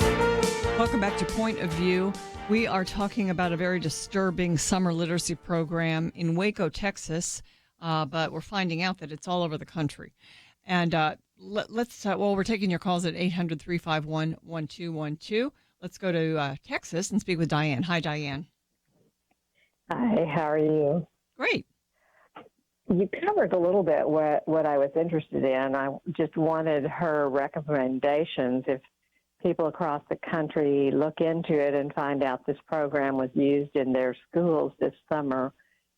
What should they do? Should they call their state reps, write letters to the editor? What does she recommend they do? Anne? I recommend that you go to the Freedom Schools website, which is linked on my website, speakuptx.com, and find out if the program is in your district. And then you can do what I call an open records or a freedom of information request, asking about the program, and just think of all the questions you can ask about funding, what curriculum materials are used, etc. Then you should contact your congressman if there's federal funds used to express your concern. If your state education agency is involved, contact them to complain, and then contact the local school district or speak at the local school district. The first step, though, is to find out what's going on, get the materials, do your homework, and then show up, stand up, and speak up. Yeah. You've done that for people, but you need lots of people. You need critical mass in every district where there are parents that disagree with something. I do have a question, Anne, about Baylor itself, because you wrote them a letter. Okay. What was their response? Well, it was less than adequate. They said the incident that I referred to, which they don't name, but I'm assuming it's the film that was shown to the 11-year-olds, the Valentine Road, the murder of Lawrence King, that was an aberration, according to the provost of Baylor. And she also said that new processes are now in place that ensure that learning opportunities students receive in the program are appropriate for their age. And she said that no film will be shown PG-13 or higher from this point forward. She also said that Baylor had taken action, because in my letter I said that a staff member went into the class of 11-year-olds and started talking about how she grew up liking both boys and girls and talking about her sexual orientation, something that's very inappropriate for 11-year-olds, or any school for that matter. And the provost reported in her letter to me that staff member was removed and is no longer a part of the program. And then they also said they would be sending home weekly written notices of what the program covered, and that the parents could opt their children out. That's a good start. Do you know if that happened, or was this at the end of the program, too late to really see it? Yeah, my letter was, the letter that I got a response to was July 18th, and I think last week was the last part of the program. So that's a good start, but they're still using the Children's Defense Fund Freedom Schools program that uses materials from the leftist Southern Poverty Law Center that concentrates on LBGT issues. So we still have that possibility of inappropriate. And will the parents be given specific, detailed information, or will they be given a summary that glosses it over? Okay, well, I know that you'll be watching in Waco, but this is my encouragement to you as Point of View listeners to be watching for this. And if you see anything that looks like it might be, take Anne's steps. You can go to speakuptexas.org, or if you forget that, down the road, if you hear of this, just give us a call here at Point of View, and we'll, I think we need to have you back, Anne, as this progresses, as you find more information, because I know this is relatively new. It's new, and it's, you've looked at it in Waco, and by the time all the information was surfacing, the program was over for this summer, correct? Just about. It took a lot of time. It took actually about 2 weeks or more to get the open records material to find all the information. And amazingly, think about this. The Waco IA School District is a partner in this program.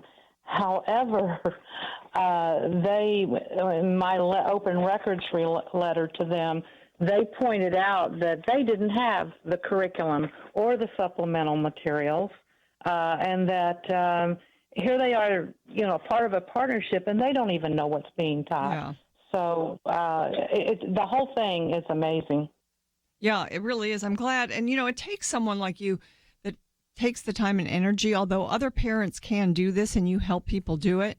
But we appreciate you kind of taking the lead on this. And I just want to issue just an encouragement to people across the country to be on the lookout for these Freedom School programs. I also want to encourage anybody who's connected with Baylor to contact them. Perhaps, I don't know, anybody you know there in the administration, and ask about this and just try to stir the pot a little bit and find out more. Would you agree, Anne? I agree, and the email address of the president of Baylor and the provost of Baylor is on my website. It's under the section called Action Alert. So if people would look there, they'll find more information. They'll find links.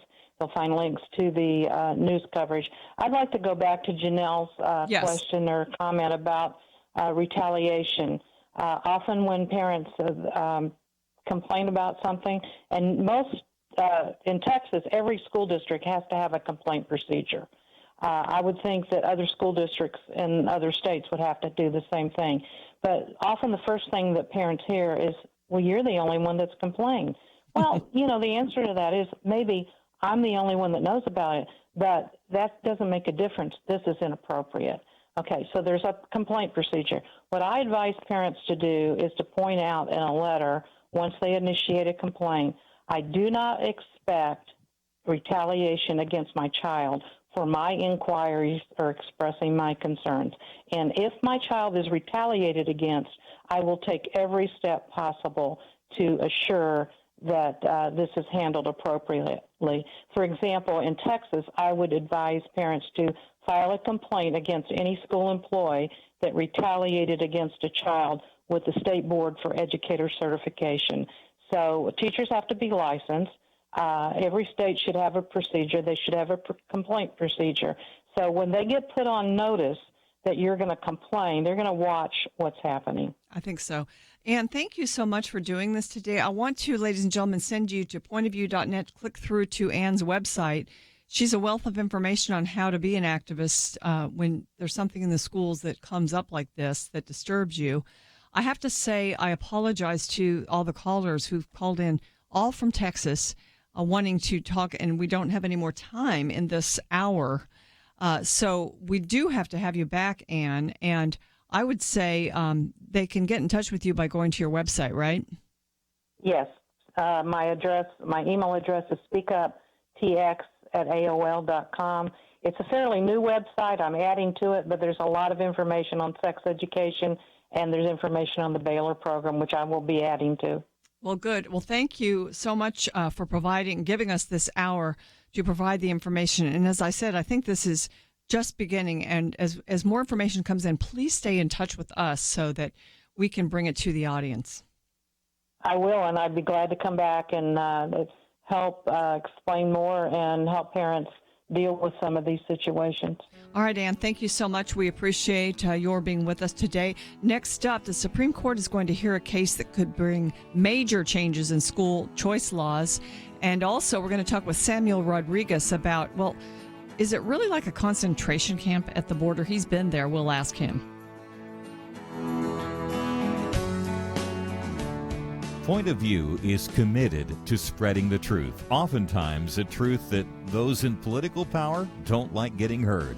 But the only way it can be heard is if our team stands strong together, if you do what you can to support the Point of View Truth Team. It's having an impact, as we heard recently from U.S. Representative Louis Gohmert. Everywhere I go, I hear people that you have influenced, that Point of View has affected. You have made such a difference, and you rely on people to contribute, and if they don't contribute, then that truth does not get heard. Help Point of View make a difference. Pray and consider what level is right for you. $30, $65, $100 a month, or even more. Please do what you can. 1-800-347-5151, or visit online, pointofview.net. Look near the top right for the link that says Become a Monthly Partner. Join the Truth Team, 800-347-5151, and pointofview.net. Point of View will continue after this.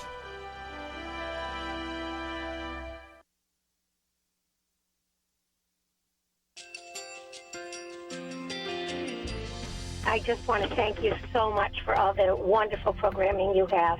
You're just absolutely fantastic. I recently started listening to Point of View, and I really found it interesting because of the different subjects you cover. Thank you for that. I really appreciate everything that you do in keeping us informed. Thank you, Kirby, for everything that you have been doing.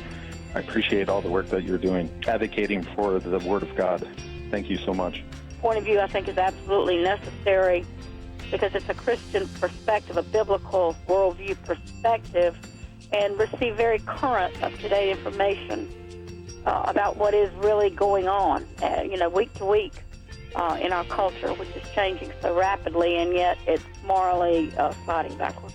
Yeah, I'm just, first of all, I thank you guys. Y'all's program is wonderful, and enjoy it every day. I learn so much every time I listen to it. Point of View Radio Talk Show.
Hi, this is Kirby Anderson. You know, each day we take on the tough issues and provide a biblical perspective to them. The topics we cover are wide-ranging.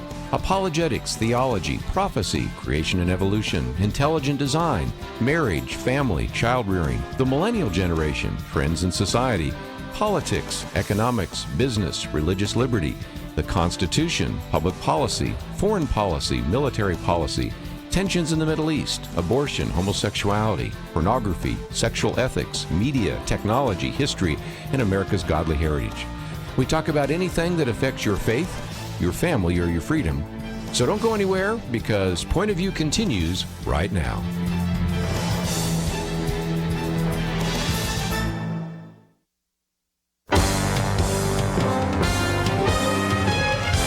Across America, live. This is Point of View.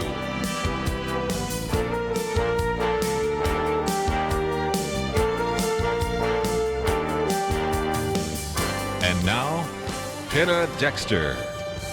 Thank you very much, ladies and gentlemen, for joining us for the final hour of Point of View today. A little bit later in this hour, we will be joined by Samuel Rodriguez. He is head of the National Hispanic Christian Leadership Conference. And he actually went down to the border at Clint, Texas, checked it out to find out if the treatment of migrant children that has been reported was really the way it had been reported. And he has a lot of news for us. He'll join us later in the program. But there's a couple of news items that I just want to use to set the stage for my next guest. And one is out of Fox News. Supreme Court to hear case that could bring major changes in school choice laws. And the Supreme Court is gearing up to decide whether states can ban students from using student aid programs to attend religious institutions. This is an education dispute that could have major ramifications for the school choice movement. And then the Wall Street Journal's editorial, Church, School, and the High Court, they say, fresh off upholding the Bladensburg Cross, the Supreme Court has taken another case with even more at stake for religious liberty. The justices agreed to hear a challenge that involves Montana's Blaine Amendment, a constitutional provision that bars tax credit scholarships from going to religious schools. These Blaine Amendments have been controversial for many, many years, a long time. With us to discuss this is someone who wrote a great piece on this at the Federalist. We posted it at pointofview.net. His name is Ross Izard. And he is the director of policy at ACE Scholarships. He leads the organization's state and federal efforts in the realms of public policy and government affairs. And Ross, thank you so much for joining me today. Absolutely. Thanks for having me. I loved your piece because you told the history of the Blaine Amendments, and I think it's important that people understand as this case goes to the Supreme Court, the court is going to settle this issue. And it's about time, isn't it?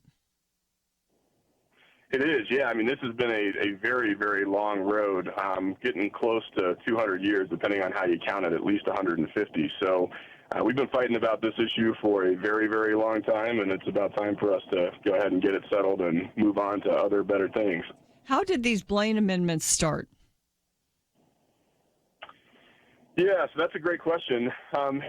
You can get a little bit tricky with the history. So some folks will point to language that existed in very early state constitutional documents that predated sort of the Blaine era as we think of it. But sort of the history where I started and where I think probably makes the most sense for the context of this court decision was back in 1876. So that was a presidential year for the Republicans that they really needed to be able to win. They had a really, really bad year in 1874. And we're looking down the barrel of a really tough political loss. And they were looking for something that they could use to sort of bring voters onto their side and get the waves of change back where they needed to be for them to keep control of Congress and the presidency. And one of the things that was floating out there at the time was this issue of the school question, which, you know, for folks listening in, it's really important to know that early American public schools were not irreligious, right? So we've sort of come to think of public schools as being, at the very least, secular, but the way that they're usually framed is non-religious. Back when this was going on, they were overwhelmingly Protestant. That was the way they were. They did Protestant rituals, they sang hymns, they read out of the Bible, and there was a really serious fight going on about whether or not that monopoly should be maintained or if there should be an ability for other schools, and particularly Catholic schools at this time, to access public funding for kiddos who are looking for something different. So the Republicans grabbed onto this back there in 1876, and through a speech that President Grant gave at that time, they got a congressman named James G. Blaine excited about the issue, and he picked it up and ran an amendment to the U.S. Constitution really as a political tool to sort of weasel his way into a position where he might be able to get the nomination for a presidential run in 76. He ultimately didn't get that nomination. He also didn't pass his amendment in Congress, but it was influential enough, and it was sort of the right political firestorm that an awful lot of states picked it up anyway. So during this time, we have tons of states coming into the Union. They all have to ratify a constitution. And as part of that, they're sort of looking at the political realities and the sentiments and public opinion at the time. They realize that this is the way the wind is blowing. And the result is that even though Blaine's amendment itself never got through, we had more than 36 states, by the time all was said and done, add these constitutional provisions to their constitutions, basically stating that no aid can ever flow to any, quote, sectarian institution. Sectarian at the time being a pretty widely recognized code word for Catholic. So it didn't apply. The schools still continued to be, quote unquote, Protestant, and that was okay, but Catholic schools were the ones excluded. Exactly, am I correct? Yeah, so sort of that's correct. Yes, ma'am. So in the 1850s, like I said, those early public schools, overwhelmingly Protestant, and in many places they actually taught pretty overtly anti-Catholic curriculum. In the 1850s, you had a major wave of Catholic immigration from Europe to the U.S. that sparked a lot of fears about what that was doing to the sort of dominant Protestant culture, and it led to an awful lot of backlash. So this was very specifically, at least at that time, about making sure that money was not flowing to these Catholic schools and instead keeping it in what were, at that time, Protestant schools. Wow. So we're, in a sense, it was bigotry to the nth degree, something that, we accuse people of today, and we worry now about any kind of school with any kind of religious bent being excluded from public funding. And that's kind of what this has come to be about, isn't it? It is, yeah, and it's the school choice movement today is much different. We have schools sort of across the spectrum. So you have schools that are obviously non-religious, both public and private there, but you have Jewish schools, Protestant schools, Catholic schools, even Muslim schools. And the idea really behind this has moved beyond just whether or not you can discriminate against a single religious group to sort of the bigger and I think the more important question of whether or not state governments can discriminate against all religions just on the basis that it is religion. So, from an ACE perspective, I work on the government affairs policy side, but our primary mission is to actually serve low-income kids in the K-12 space who would like to go to a private school. And to that end, we give about 7,000 scholarships every year to kids across 8 different states who are looking for that sort of option. And those parents pick schools for a wide number of reasons, but one of those reasons is they're looking for some type of value structure, some type of character structure, often a religious bent or a faith-based aspect. And the idea that they wouldn't be able to choose that money, which is being applied to the aid of their students, would be restricted in these school choice programs like the one in Montana, only to the schools that the state says are okay, and in this case, only to those schools that happen to be non-religious. Number one, does a disservice to those students, and number two, pretty plainly, I think, runs afoul of the First Amendment. If you want to find the article that describes this history, Ross wrote it. It's at pointofview.net. You can click through. I'm going to ask him after the break about the Trinity case, which allowed, do you remember the school playground tires case in Missouri that actually was a victory for religious liberty? Why does not that affect these Blaine Amendments, or how does it? We'll talk to Ross Izard about that right after this. Meanwhile, you can go to pointofview.net. You can find out more about Ross. Again, see his article, and our donate button is there. And as always, we depend on the gifts of our listeners for our broadcast. So we encourage you to go there. Stay with us. We've got more of this very interesting and informative conversation right after this.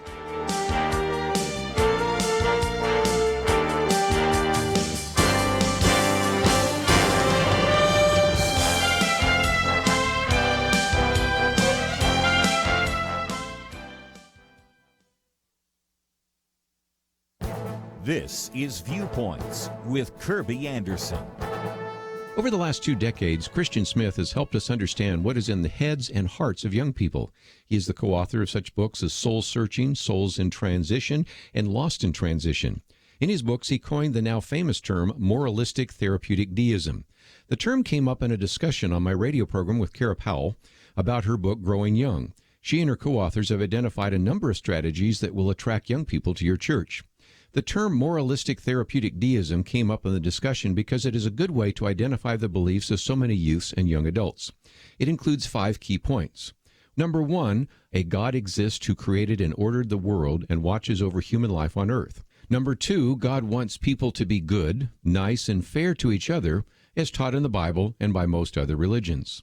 Number 3, the central goal of life is to be happy and to feel good about oneself. Number 4, God does not need to be particularly involved in one's life, except when God is needed to resolve a problem. And 5th and finally, good people go to heaven when they die.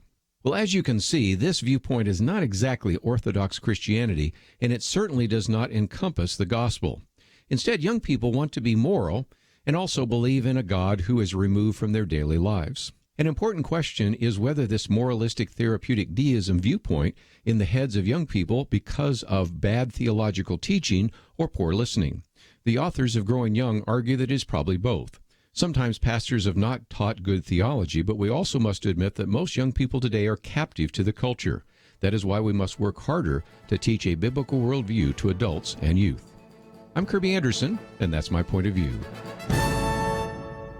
For a free copy of Kirby's booklet, A Biblical View on Anti-Semitism, go to viewpoints.info/antisemitism. Viewpoints.info/antisemitism.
You're listening to Point of View, your listener-supported source for truth. Welcome back to Point of View. We're talking about a case going to the Supreme Court that's going to affect school choice. And 2 years ago, as I mentioned, in Trinity Lutheran versus Comer, the justices at the Supreme Court held 7-2 that Missouri, another state whose constitution forbids sectarian funding, could not exclude a religious daycare program from public grants to pay for rubber playground surfacing. And so this exclusion from a public benefit for which it is otherwise qualified because it is a church was odious. This is what Chief Justice John Roberts wrote, is odious to our Constitution. So, Ross, that does not quite apply. There's some differences between that and this Montana case, right? Yeah, that's right. Some really important ones. One of the first being that we're really looking at a different court these days. But that 7-2 ruling. Usually, when you see rulings that are that heavily slanted on sort of one side, you can rest pretty assured that it's a narrow ruling. So Trinity Lutheran was a big step in the right direction. Like you said, it's a fascinating case because it actually didn't deal with money. It dealt with literally tire scraps that they wanted to put on a playground to make it more safe for kids. The court went through and they used some pretty strong language, some of which you picked up there from Chief Justice Roberts, but they didn't quite get as far as we wanted them to. So they basically ruled in that particular case that they were not able to discriminate against the institution simply because the institution was religious, right? So you can not engage in certain types of behavior. You can't discriminate against somebody because of who they are. But there was a footnote buried down in that decision that basically said, look, we're only ruling on this particular tire scrap program, and we're not ruling on anything else, which sort of left this weird door open for those of us in the school choice space where, you know, the many hundreds of thousands of kids who are participating in those programs were not necessarily covered by the logic that they applied in that case. So this case is sort of, you know, there have been a few others that got close to getting there that didn't quite make it, including one out of Colorado. But the Espinoza case in Montana is the one that looks like it may finally settle that last piece in terms of, you know, we've established that you can't discriminate against religious entities and public benefit programs. Now we need to spend some time establishing that that same logic applies in choice programs where you have kids getting scholarships either from the state directly or from private donations that are backed by a tax incentive, which is the case in Montana. So Trinity Lutheran was a good ruling, a nice step, but it didn't get us over the line. I'm hoping that this one will. Ross, your organization, ACE, do you call it ACE or ACE? We call it ACE. Okay, ACE. So you deal in private funding of these scholarships. Are they backed by the federal government? So they're not backed by the federal government. What we do, and just for reference, there are 18 states in the country that have what we call scholarship tax credit programs. One of those states is Montana, where we scholarship about 1,000 kids. We're not participating in the tax credit program, but we do have kids on scholarship there.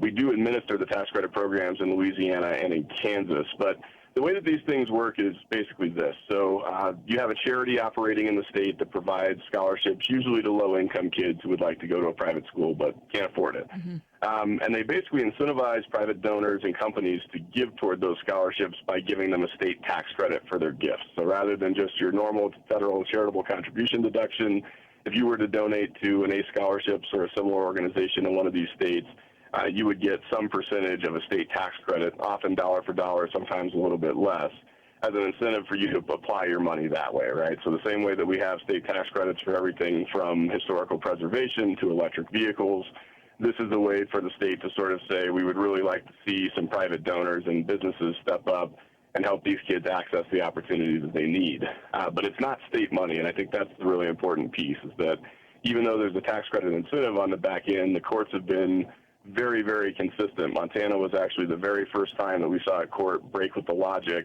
that this is exclusively private money. There is no government money in play, even with the tax incentive. So the Montana Supreme Court kind of came off the rails of about half a dozen other states there and said that they, in fact, do consider it public money, which has sort of opened the door for us to get that up to the U.S. Supreme Court and have the conversation. Yes. So this should affect the programs like yours that work and operate in any state with a Blaine Amendment? It should. So the question is always how they write it, right? So, I mean, you can get an opinion back that is incredibly broad, which obviously would be my preference, since I think that there are more worthwhile policy discussions to be had than, you know, how we restrict folks' ability to choose the schools that they need and want. But there's always the possibility that they write a more narrow decision. So exactly what that looks like, I'm not sure. I'm hoping for the broader one that just takes a sweeping look at this and says, look, you can't apply Blaine Amendments in the way that you've been applying them anymore going forward. But there is a small possibility in there that we get something tailored a little bit more specifically to, say, tax credit programs instead of vouchers, or vice versa. So it'll be interesting to see how the court handles that once they actually start hearing arguments and considering the case. In the Montana case, so can you tell me the progression of how it worked through the court system? Who upheld it and who struck it down? Yeah, absolutely. So basically it started, the legislature in Montana passed a tax credit program there, I believe in 2015, that a very small tax credit program, but they got it through and it was operating. The Montana Department of Revenue stepped in and actually issued non-statutory regulations saying, look, this is fine, but you can't give it to religious schools. And that triggered a lawsuit from a number of parents in Montana who actually wanted to pick faith-based schools. And so that worked its way all the way up. There were a couple of wins and a couple of losses. It gets sticky because you have the merits cases and then you have the injunctions. But I think the short summary of it is it makes it to the Montana Supreme Court, and the general expectation of everybody who watches school choice cases is that this is a slam dunk, right? I mean, we've got boatloads of jurisprudence in other states upholding these programs on a number of different fronts. The most likely outcome usually is for the court to throw the case out and say, look, there's no public money here. there's no case and throw it out. Montana's court really surprised everybody by, number one, saying that this does constitute public money, and then number two, taking that one step further and saying not only can religious schools not participate, but the entire program is invalid and has to be struck down just because the legislature actually had the gall to include religious schools to begin with, which is a rather shockingly broad take for a court to undertake there. So anyway, from there, we've got this appeal up to the U.S. Supreme Court, which has actually been pushed by the Institute for Justice, who are very strong players in the school choice movement and who have been fighting religious liberty cases for a long time. And that's how we got here. There's another case in New Mexico that has looked like it might go here. There was a big case in Colorado for a while that stopped short of the U.S. Supreme Court because of an election here that made things funky. But this one could very well be it. It's a pretty clean shot, and to be honest with you, for those of us who were expecting to win in Montana, losing was sort of the best thing that could have happened, because now we have the chance to have this bigger and really more important conversation for every state and not just that one. Yeah, it is very important because, ladies and gentlemen, this is, as we're so concerned with religious liberty here at Point of View, and to think that the wonderful Christian schools across the nation would be out of the picture for especially kids who are more or less unable to afford to pay for any school besides a public school, that, that would just be so harmful, so really unfair. These schools do a great job. Often they are far superior to public schools. And when you look at these secular private schools, yes, they may be high in academic achievement, but the character building factor in religious schools is so important, I think, especially today. And when we just look at the culture at large. What do you think, Ross? Yeah, absolutely. I mean, like I said earlier, people always pick for different reasons. Sometimes it's academic, sometimes it's they want a safer environment, but very often it is that character piece, and sometimes it goes all the way to they want a particular sort of faith, and that's fine, right? I mean, we live in a country where public education ought to mean that we as the public take responsibility for educating every child in the way that he or she deserves. It shouldn't necessarily mean that means you have to attend a certain type of school, or a school only in a certain sector, or a school that only believes certain things. So the sooner that we can get out of the way and make sure that every unique kid is able to access the place that works for him or her, I think the better off we're all going to be, absolutely. Well, thank you for your work on this, and also for this great article and for explaining it to us today. Yes, ma'am. Happy to do it. All right. That's Ross Izard, and he's with ACE. And ladies and gentlemen, you can find the piece at pointofview.net. Well, in the previous hour, of course, we were discussing a public school program that basically under the radar and unknown to many parents is teaching kids things that parents do not want taught. And here we have schools who may be the preference of parents wanting their children to have a religious education, but they're excluded because of these Blaine Amendment type laws in states across the country. So here is an opportunity for the Supreme Court to address that. Something you ought to be praying about. We will continue to talk about. It's going to be a while before the court actually hears those arguments, but we want to have you all educated and ready, and our thanks to Ross Izard for doing that. We'll be back.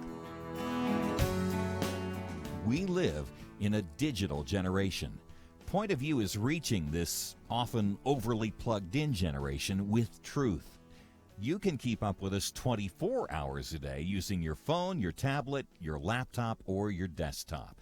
Search for the Point of View radio talk show on Facebook, where you can keep up with today's issues, learn about current and upcoming guests by liking us on Facebook. Also, follow us on Twitter. Our handle is @PointOfViewRTS.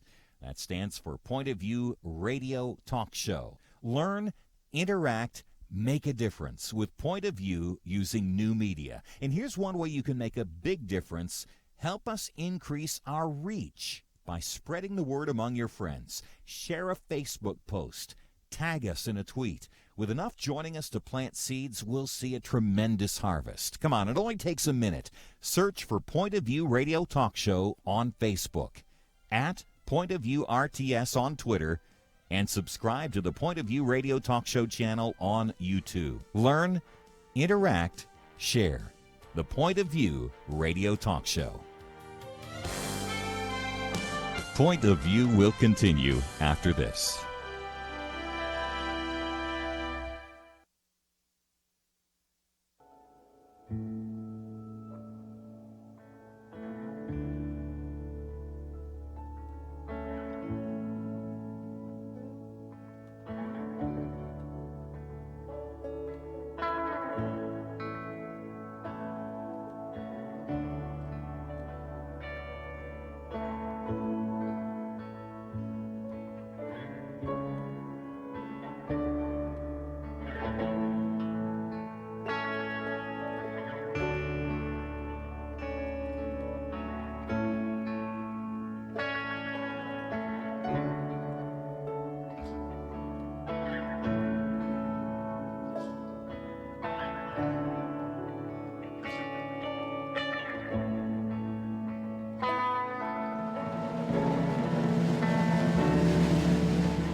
You are listening to Point of View. The opinions expressed on Point of View do not necessarily reflect the views of the management or staff of this station. And now, here again, is Penna Dexter. And we're going to talk about the border in this final half hour of Point of View. And this is out of the Washington Post. A split Supreme Court said last Friday night, this was after we did our Weekend Edition show. We couldn't even report it then. But the Trump administration can proceed with its plan to use $2.5 billion in Pentagon funds to build part of the president's wall project along the southern border. And, of course, we have talked about funding that's been approved for the border, but never a wall. And I'm always wondering, why not a wall? Well, the wall makes so much sense. Well, the president thinks so, too, and he has directed various military sectors of funding to do a wall and repair wall parts of the wall along the border. And now the Supreme Court says this particular $2.5 billion part of it, that he can proceed. Now, what it does is it lifts the injunction against proceeding while they actually consider the actual case. The case will now return to a lower court for further proceedings. And but the wall can begin. The court's conservatives, says the Washington Post, set aside a lower court ruling for the Sierra Club. They were the ones protesting this because, the beauty there at the area of the wall that was being considered. So the Sierra Club, and they also had a coalition of border communities that said reallocating Defense Department money would violate federal law. The Supreme Court said no. At least we can look at this and go ahead with it. This ruling came in response again to the emergency filing from the administration during the court's summer recess. And so that will now move on. Justice Roberts, Thomas, Alito, Gorsuch, and Kavanaugh voted to lift the Ninth Circuit Court's injunction. Breyer proposed a compromise to which no one signed on to allow the government to finalize contracts for the project but not begin construction, waiting for the lower courts to rule and take it back up to the Supreme Court. So it's not over. And the Federal Appeals Court will now look at this, hopefully in an expedited manner. And the American Civil Liberties Union wants to see it halted, but the federal government, of course, wants to go ahead. So this is going to go on, and we're going to watch that. I do want to mention that we had a guest scheduled, Samuel Rodriguez. I thought we did. Might be my sense of confusion. But he is not there. But we posted his article, and it's so interesting, ladies and gentlemen. And I want to take your calls on this, too, at 800-351-1212. But this is from CBN.com. And Samuel Rodriguez is a pastor, and he is also the leader of a group called the National Hispanic Christian Leadership Conference. He wanted to tour, he told the authorities he wanted to tour this Texas border protection facility that had caused nationwide outrage over the treatment of migrant children. He wanted to see for himself. It's near El Paso, Texas, and it was the Clint Border Patrol Station in El Paso County. So, the questions I was going to ask him if he joined me was, are people drinking out of toilets? Are children being held in cages? And is it a concentration camp? Because that's what we hear, and even some members of Congress have been down there and said things like that. But he said, and I'm quoting him, "To my surprise, I saw something drastically different from the stories I've been hearing in our national discourse." And so, they're very different. And in 12 years, this particular lawyer, who's an immigration attorney, she's also a professor at Columbia Law School, she reportedly interviewed children being held at the Clint facility. And this is another thing I was going to ask him about. And they were dirty, they were scared, they were hungry, and they were saying they were being given insufficient food. Again, Samuel Rodriguez saw something very different. Another person on ABC News said it could be compared to torture. But Reverend Rodriguez pushed back. He said those conditions do not exist when he went to the Clint facility. And he also pushed really hard with the authorities there to say, did you just clean things up because I was coming down? No, they absolutely insist they didn't. He asked whether it was all being staged. Did they just pivot based upon the reporting? Did they shift things? Did they make modifications in order to accommodate or respond to the reporting? Again, they denied it, Rodriguez said. They said that every condition that he and his team were witnessing was the identical condition when the attorneys arrived there. So we've got different stories about what's going on at the border. Have you been down there and seen anything? If anyone has, I would love to hear from you. Since I don't have Samuel Rodriguez, if any of you have gone to any border town and just observed conditions, if you've observed this unfair treatment of children, I would love to hear about it. 800-351-1212. Or just what do you think about these reports? A lot of you have had a lot of chances to absorb that. There's a video where a 12-year-old girl is being asked, can you tell me what it was like inside the detention center? And she, again, parroted this line. So, what is the real truth? Are they sleeping on the floor? Are they sleeping on beds? That's another question. And we'd love answers. When Vice President Pence went, he talked about the conditions being fairly satisfactory. And we have other people we know who have actually toured various border facilities saying that people are being well fed, well cared for. There aren't dirty diapers. People are being clothed. And the whole idea of drinking out of a toilet, well, yes, there is a water fountain in some of the restroom areas, but it's not drinking out of the toilet. So Samuel Rodriguez is urging the White House and Congress to move quickly to actually solve the problem. That's something Congress has been unwilling to do, to cooperate with the president on doing that. He says, I'm asking the president to please, in the name of Jesus, please, President Trump, work with the Republicans and the Democrats. Please come together and solve this crisis immediately. And when the U.S. Congressional Hispanic Caucus toured 3 El Paso area border facilities on Monday, including Clint, they say that the system is still broken. So, 800-351-1212 if you've got information on what's going on at the border. We'd love to hear from you. I am going to try to get Samuel Rodriguez on at a later date. We're sorry that we didn't get him today, but we would love to hear from you, and I think I can take this call from Alex in Texas. Alex, you are on Point of View. Hi. Thanks for having me.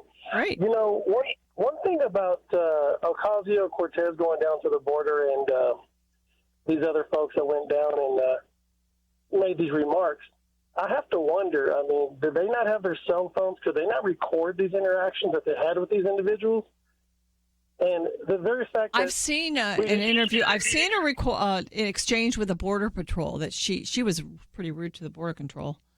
Well, what I'm saying is this, on these conditions that they were remarking about, how come we don't have any proof of these folks saying what they said they were saying? And I'm thinking to myself, that's very interesting, to say the least, because if they wanted to showcase the very fact of what they were mentioning, you'd think they would have that video evidence right there and ready to go. But there's nothing there. Yeah, it's interesting.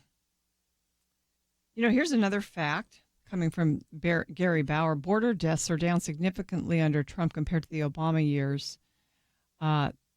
So, you had so much outrage under Trump, and yet not so much under Obama. That's kind of interesting, too. Alex, well, thanks for having me. Yeah, thank you. That was a good point. Where are the pictures? Really, that ought to be part of this whole package if you're going to report on things. We have lots of opportunities to take pictures with our cell phones. So, why not? Why aren't they readily available? Well, ladies and gentlemen, we're taking your calls, 800-351-1212. This time we've got Adam in the state of California. Hi, Adam. Thank you for calling. You're on Point of View. Actually, we only have about a minute before the break. So just if you don't mind staying over the break, then we can continue. But just first of all, just tell us what your point is, and then we'll continue with you after the break. Sure. I just wanted to make a point about the borders, that Mexico is willing to work with us. Trump's already made that clear, and they know how corrupt our borders are. And if we can structure the borders, it helps them. And I think that's what they're using all this media attention on, how people are being mistreated and taken away from all of that, family breaking up. But Trump corrects it as soon as they give him an opportunity to correct. And so I think it's just a decoy. Like, they're trying to avoid the fact that Mexico is willing to work with them. Okay, well, you know what? I think you made a really good point. So I guess if you don't want to stay over the break, you don't have to. But if you do, we continue our conversation. But ladies and gentlemen, really, it's the bottom line is the Congress and the administration could work together to get a system that really works for everyone. They just haven't been willing to do it. They need to do it. Stay with us. We'll be back after more.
Now, back to Point of View, your listener-supported source for truth. Welcome back to Point of View. We are taking your calls at 800-351-1212.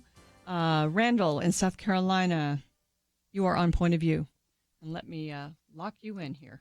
Hi, Randall. Thank you for calling in. How you doing? Great. How are you? Good. I was just wondering, is there a way that as a group of church can support by getting certain supplies? Is there certain supplies that they would need down in our at the border areas in like Texas or wherever? Yeah, absolutely. I don't have a website to give you at this point, but I do know my church has done that, and other churches in my community have. And so I would just contact either if there's like a coalition of churches that you like in your community, see what they're doing. I would say most communities will have churches that are working at the border. And yes, I mean, I think that would be a great way. It's always a good way to help out people that are in need by doing it. Sometimes the government can help facilitate and organize, but by doing it from the private side is always a good way to do it. So I'm glad you brought it up, Randall. If you have time during the next couple week or so and find us a website, I listen every day. So okay, maybe yes, I'll bring look it up for to my that. men's group or my church hall, and maybe the community part and where we live, and see if we can figure out how to send them a bunch of supplies. Well, and back at you, if you find anything out, call us back because we have a lot of listeners in South Carolina. Okay, well, I'll start searching the website and we'll go from there. And what's the border town that Clint near El Paso? Okay, well, that'll be my first work there. Yeah, All that right, would be a good thank place. You so much. Thank you. Thank you. Thank you. Bye-bye. Ladies and gentlemen, I do want we will continue to take your calls till the end of the program at 800-351-1212. I want to mention another piece of another case that's gone up and down the courts, and this case has to do with the asylum rules that President Trump put in place. This rule, published in the Federal Register last week, required people seeking asylum to apply first in one of the countries they cross on their way to the U.S. So in other words, and Debbie Georgatos was explaining this very well last Friday on our weekend edition. The idea of asylum, of course, that you cannot possibly stay where you are. It's too dangerous. You go to the next country, the closest one, where you can be safe and apply for asylum. And so this is what the president's rule was requiring, which would then take some of the pressure off our border because people are just coming directly to the U.S. Of course, everyone wants to come to the U.S. And, of course, Mexico, as our caller recently said, has agreed to allow many people to remain in Mexico, even though it's hard. But there were trade considerations that President Trump raised to get them to do that. So a judge in Washington decided to let that rule stand while lawsuits play out in court. And that was good news so that we could relieve some of the pressure on our border. But then there was another quick legal challenge. And guess what? It was blocked just about as quickly as it was upheld. Advocacy groups challenged this, so they moved for a temporary restraining order blocking that rule. Timothy Kelly, District Judge Timothy Kelly denied the motion, but hours later, U.S. District Judge John Teagar in San Francisco, guess what? An Obama appointee blocked enforcement of the rule, and his ruling took effect immediately. So basically, the ACLU attorney said the court recognized, as it did with the first asylum ban, that the Trump administration was attempting an unlawful end run around asylum protections. And really, no matter what you think about asylum protections and what we should offer, the bottom line is it's a crisis there. We cannot handle the influx. We simply can't. So we have to look at legal ways to just make this a little bit more manageable. Congress needs to do a few things too. Let's go now to Hugh in South Carolina. Hugh, thanks for calling in. Thank you.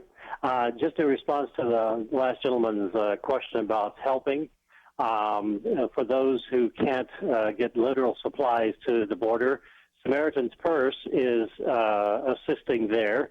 And, of course, they can use funds, and it may be that people could get supplies to Samaritan's Purse. I don't know, but at least I know they can use the funds to provide supplies themselves. So that would be one way that people can help with needs at the border. Fantastic. That's a great idea. If you just contact them or go to their website, and you could... SamaritansPurse.org. Yeah, right. SamaritansPurse.org. I mean, they have, the infrastructure to work Correct. in these types of things. And so, I mean, whether they need supplies, I don't know. But sometimes they do deal with the actual goods people give them. When you think about that one shoebox Operation Christmas Child project that they have, they actually want things. So I don't know as far as the border goes, but that is a great idea, Hugh. Thank you so much for calling in. He's listening in on WLPG. Let's go to David, I think in Arkansas. Hi, David. Hi. Yeah, I just wanted to call. I just picked up the program, and I didn't know if this was more of a liberal viewpoint coming out about and this and that. And I understand. I'm a Christian. I believe in helping everybody, but there's another side to this illegal issue that where. Sorry if I sound liberal. Actually, we're not. We believe that we ought to secure the border. Right. Okay. I just wanted to get that side out, but there's a case where some of these people are coming in, and even in Arkansas now, we're north of Texas. We're seeing just floods of them. I went through a town earlier today, Springdale, which is close to where Walmart is headquartered. They're all over the place, and I don't mind helping somebody, and I believe as a church we should, but we've got to make sure these people aren't trying to kill or rape our wives and daughters. And, that's happening in some of these places when they just let anybody through. And now there's information coming out that a lot of these people are possibly terrorists that are getting in with some of these refugee groups. And so, as the church, the Bible tells us, be gentle as doves, but wise as serpents. We've got to use some wisdom. We can't just let everybody keep coming through our country and, there not be any controls. That's right. The thing. So I'm glad to hear that, you are for the border, because in the Old Testament, it's clear God set up borders. It wasn't mankind. So. Well, and a country should be able to have borders, or you're not a country. The idea, though, here for the supplies is, there's people awaiting asylum hearings, and children. There's just been so much publicity and criticism of our administration, our Border Patrol, for the situation there. But, I think they are doing the best they can under the circumstances. I think our Congress could, they did a couple of weeks ago appropriate some funding, which would be helpful. And so we need to start moving in the direction of how do we handle this. And I think the president was trying very hard to just lower the numbers by requiring people to go to the state closest to them rather than coming straight to the U.S. So we just don't have so many people to deal with. And, we just want to do things decently and in order. And that is really the way that it will work, that we will all benefit. I mean, do we need more people in this country? In some senses, we do need more people, but we need people that are law-abiding, and we need people that are hardworking. Not saying these people aren't, but we need to be able to determine that. We need to be able to know who's coming into the country and who's not. Well, ladies and gentlemen, thank you for listening. And as I said, Kirby's going to be back tomorrow. I know you'll be glad for that. Thank you so much, Andrew, also Doug earlier, also Steve and Karen. Thanks for everything. Everybody, I hope and pray you have a great night. If you want to know any more about any of my guests today, just go to pointofview.net. There's a lot there for you. We'll see you tomorrow. Is religious freedom still a cornerstone of the Republic, or has it effectively been crushed by the forces of tolerance? America needs Christians to be informed and as unified as possible, applying God's wisdom to civic life. Point of View can be a key part of a successful mission. I believe in America. I believe God wants His best for us. We can face whatever the world throws at us as long as we stand together. If you have not signed on, please do it now. Support Point of View Radio today at pointofview.net. Set up your monthly gift by clicking the Truth Team 360 picture and then carefully follow the directions. Pointofview.net. By phone, you can give at 1-800-347-5151. 800-347-5151. Or mail that first donation to Point of View, Box 30, Dallas, Texas 75221. Box 30, Dallas 75221. Or call us 800-347-5151. Point of View is produced by Point of View Ministries.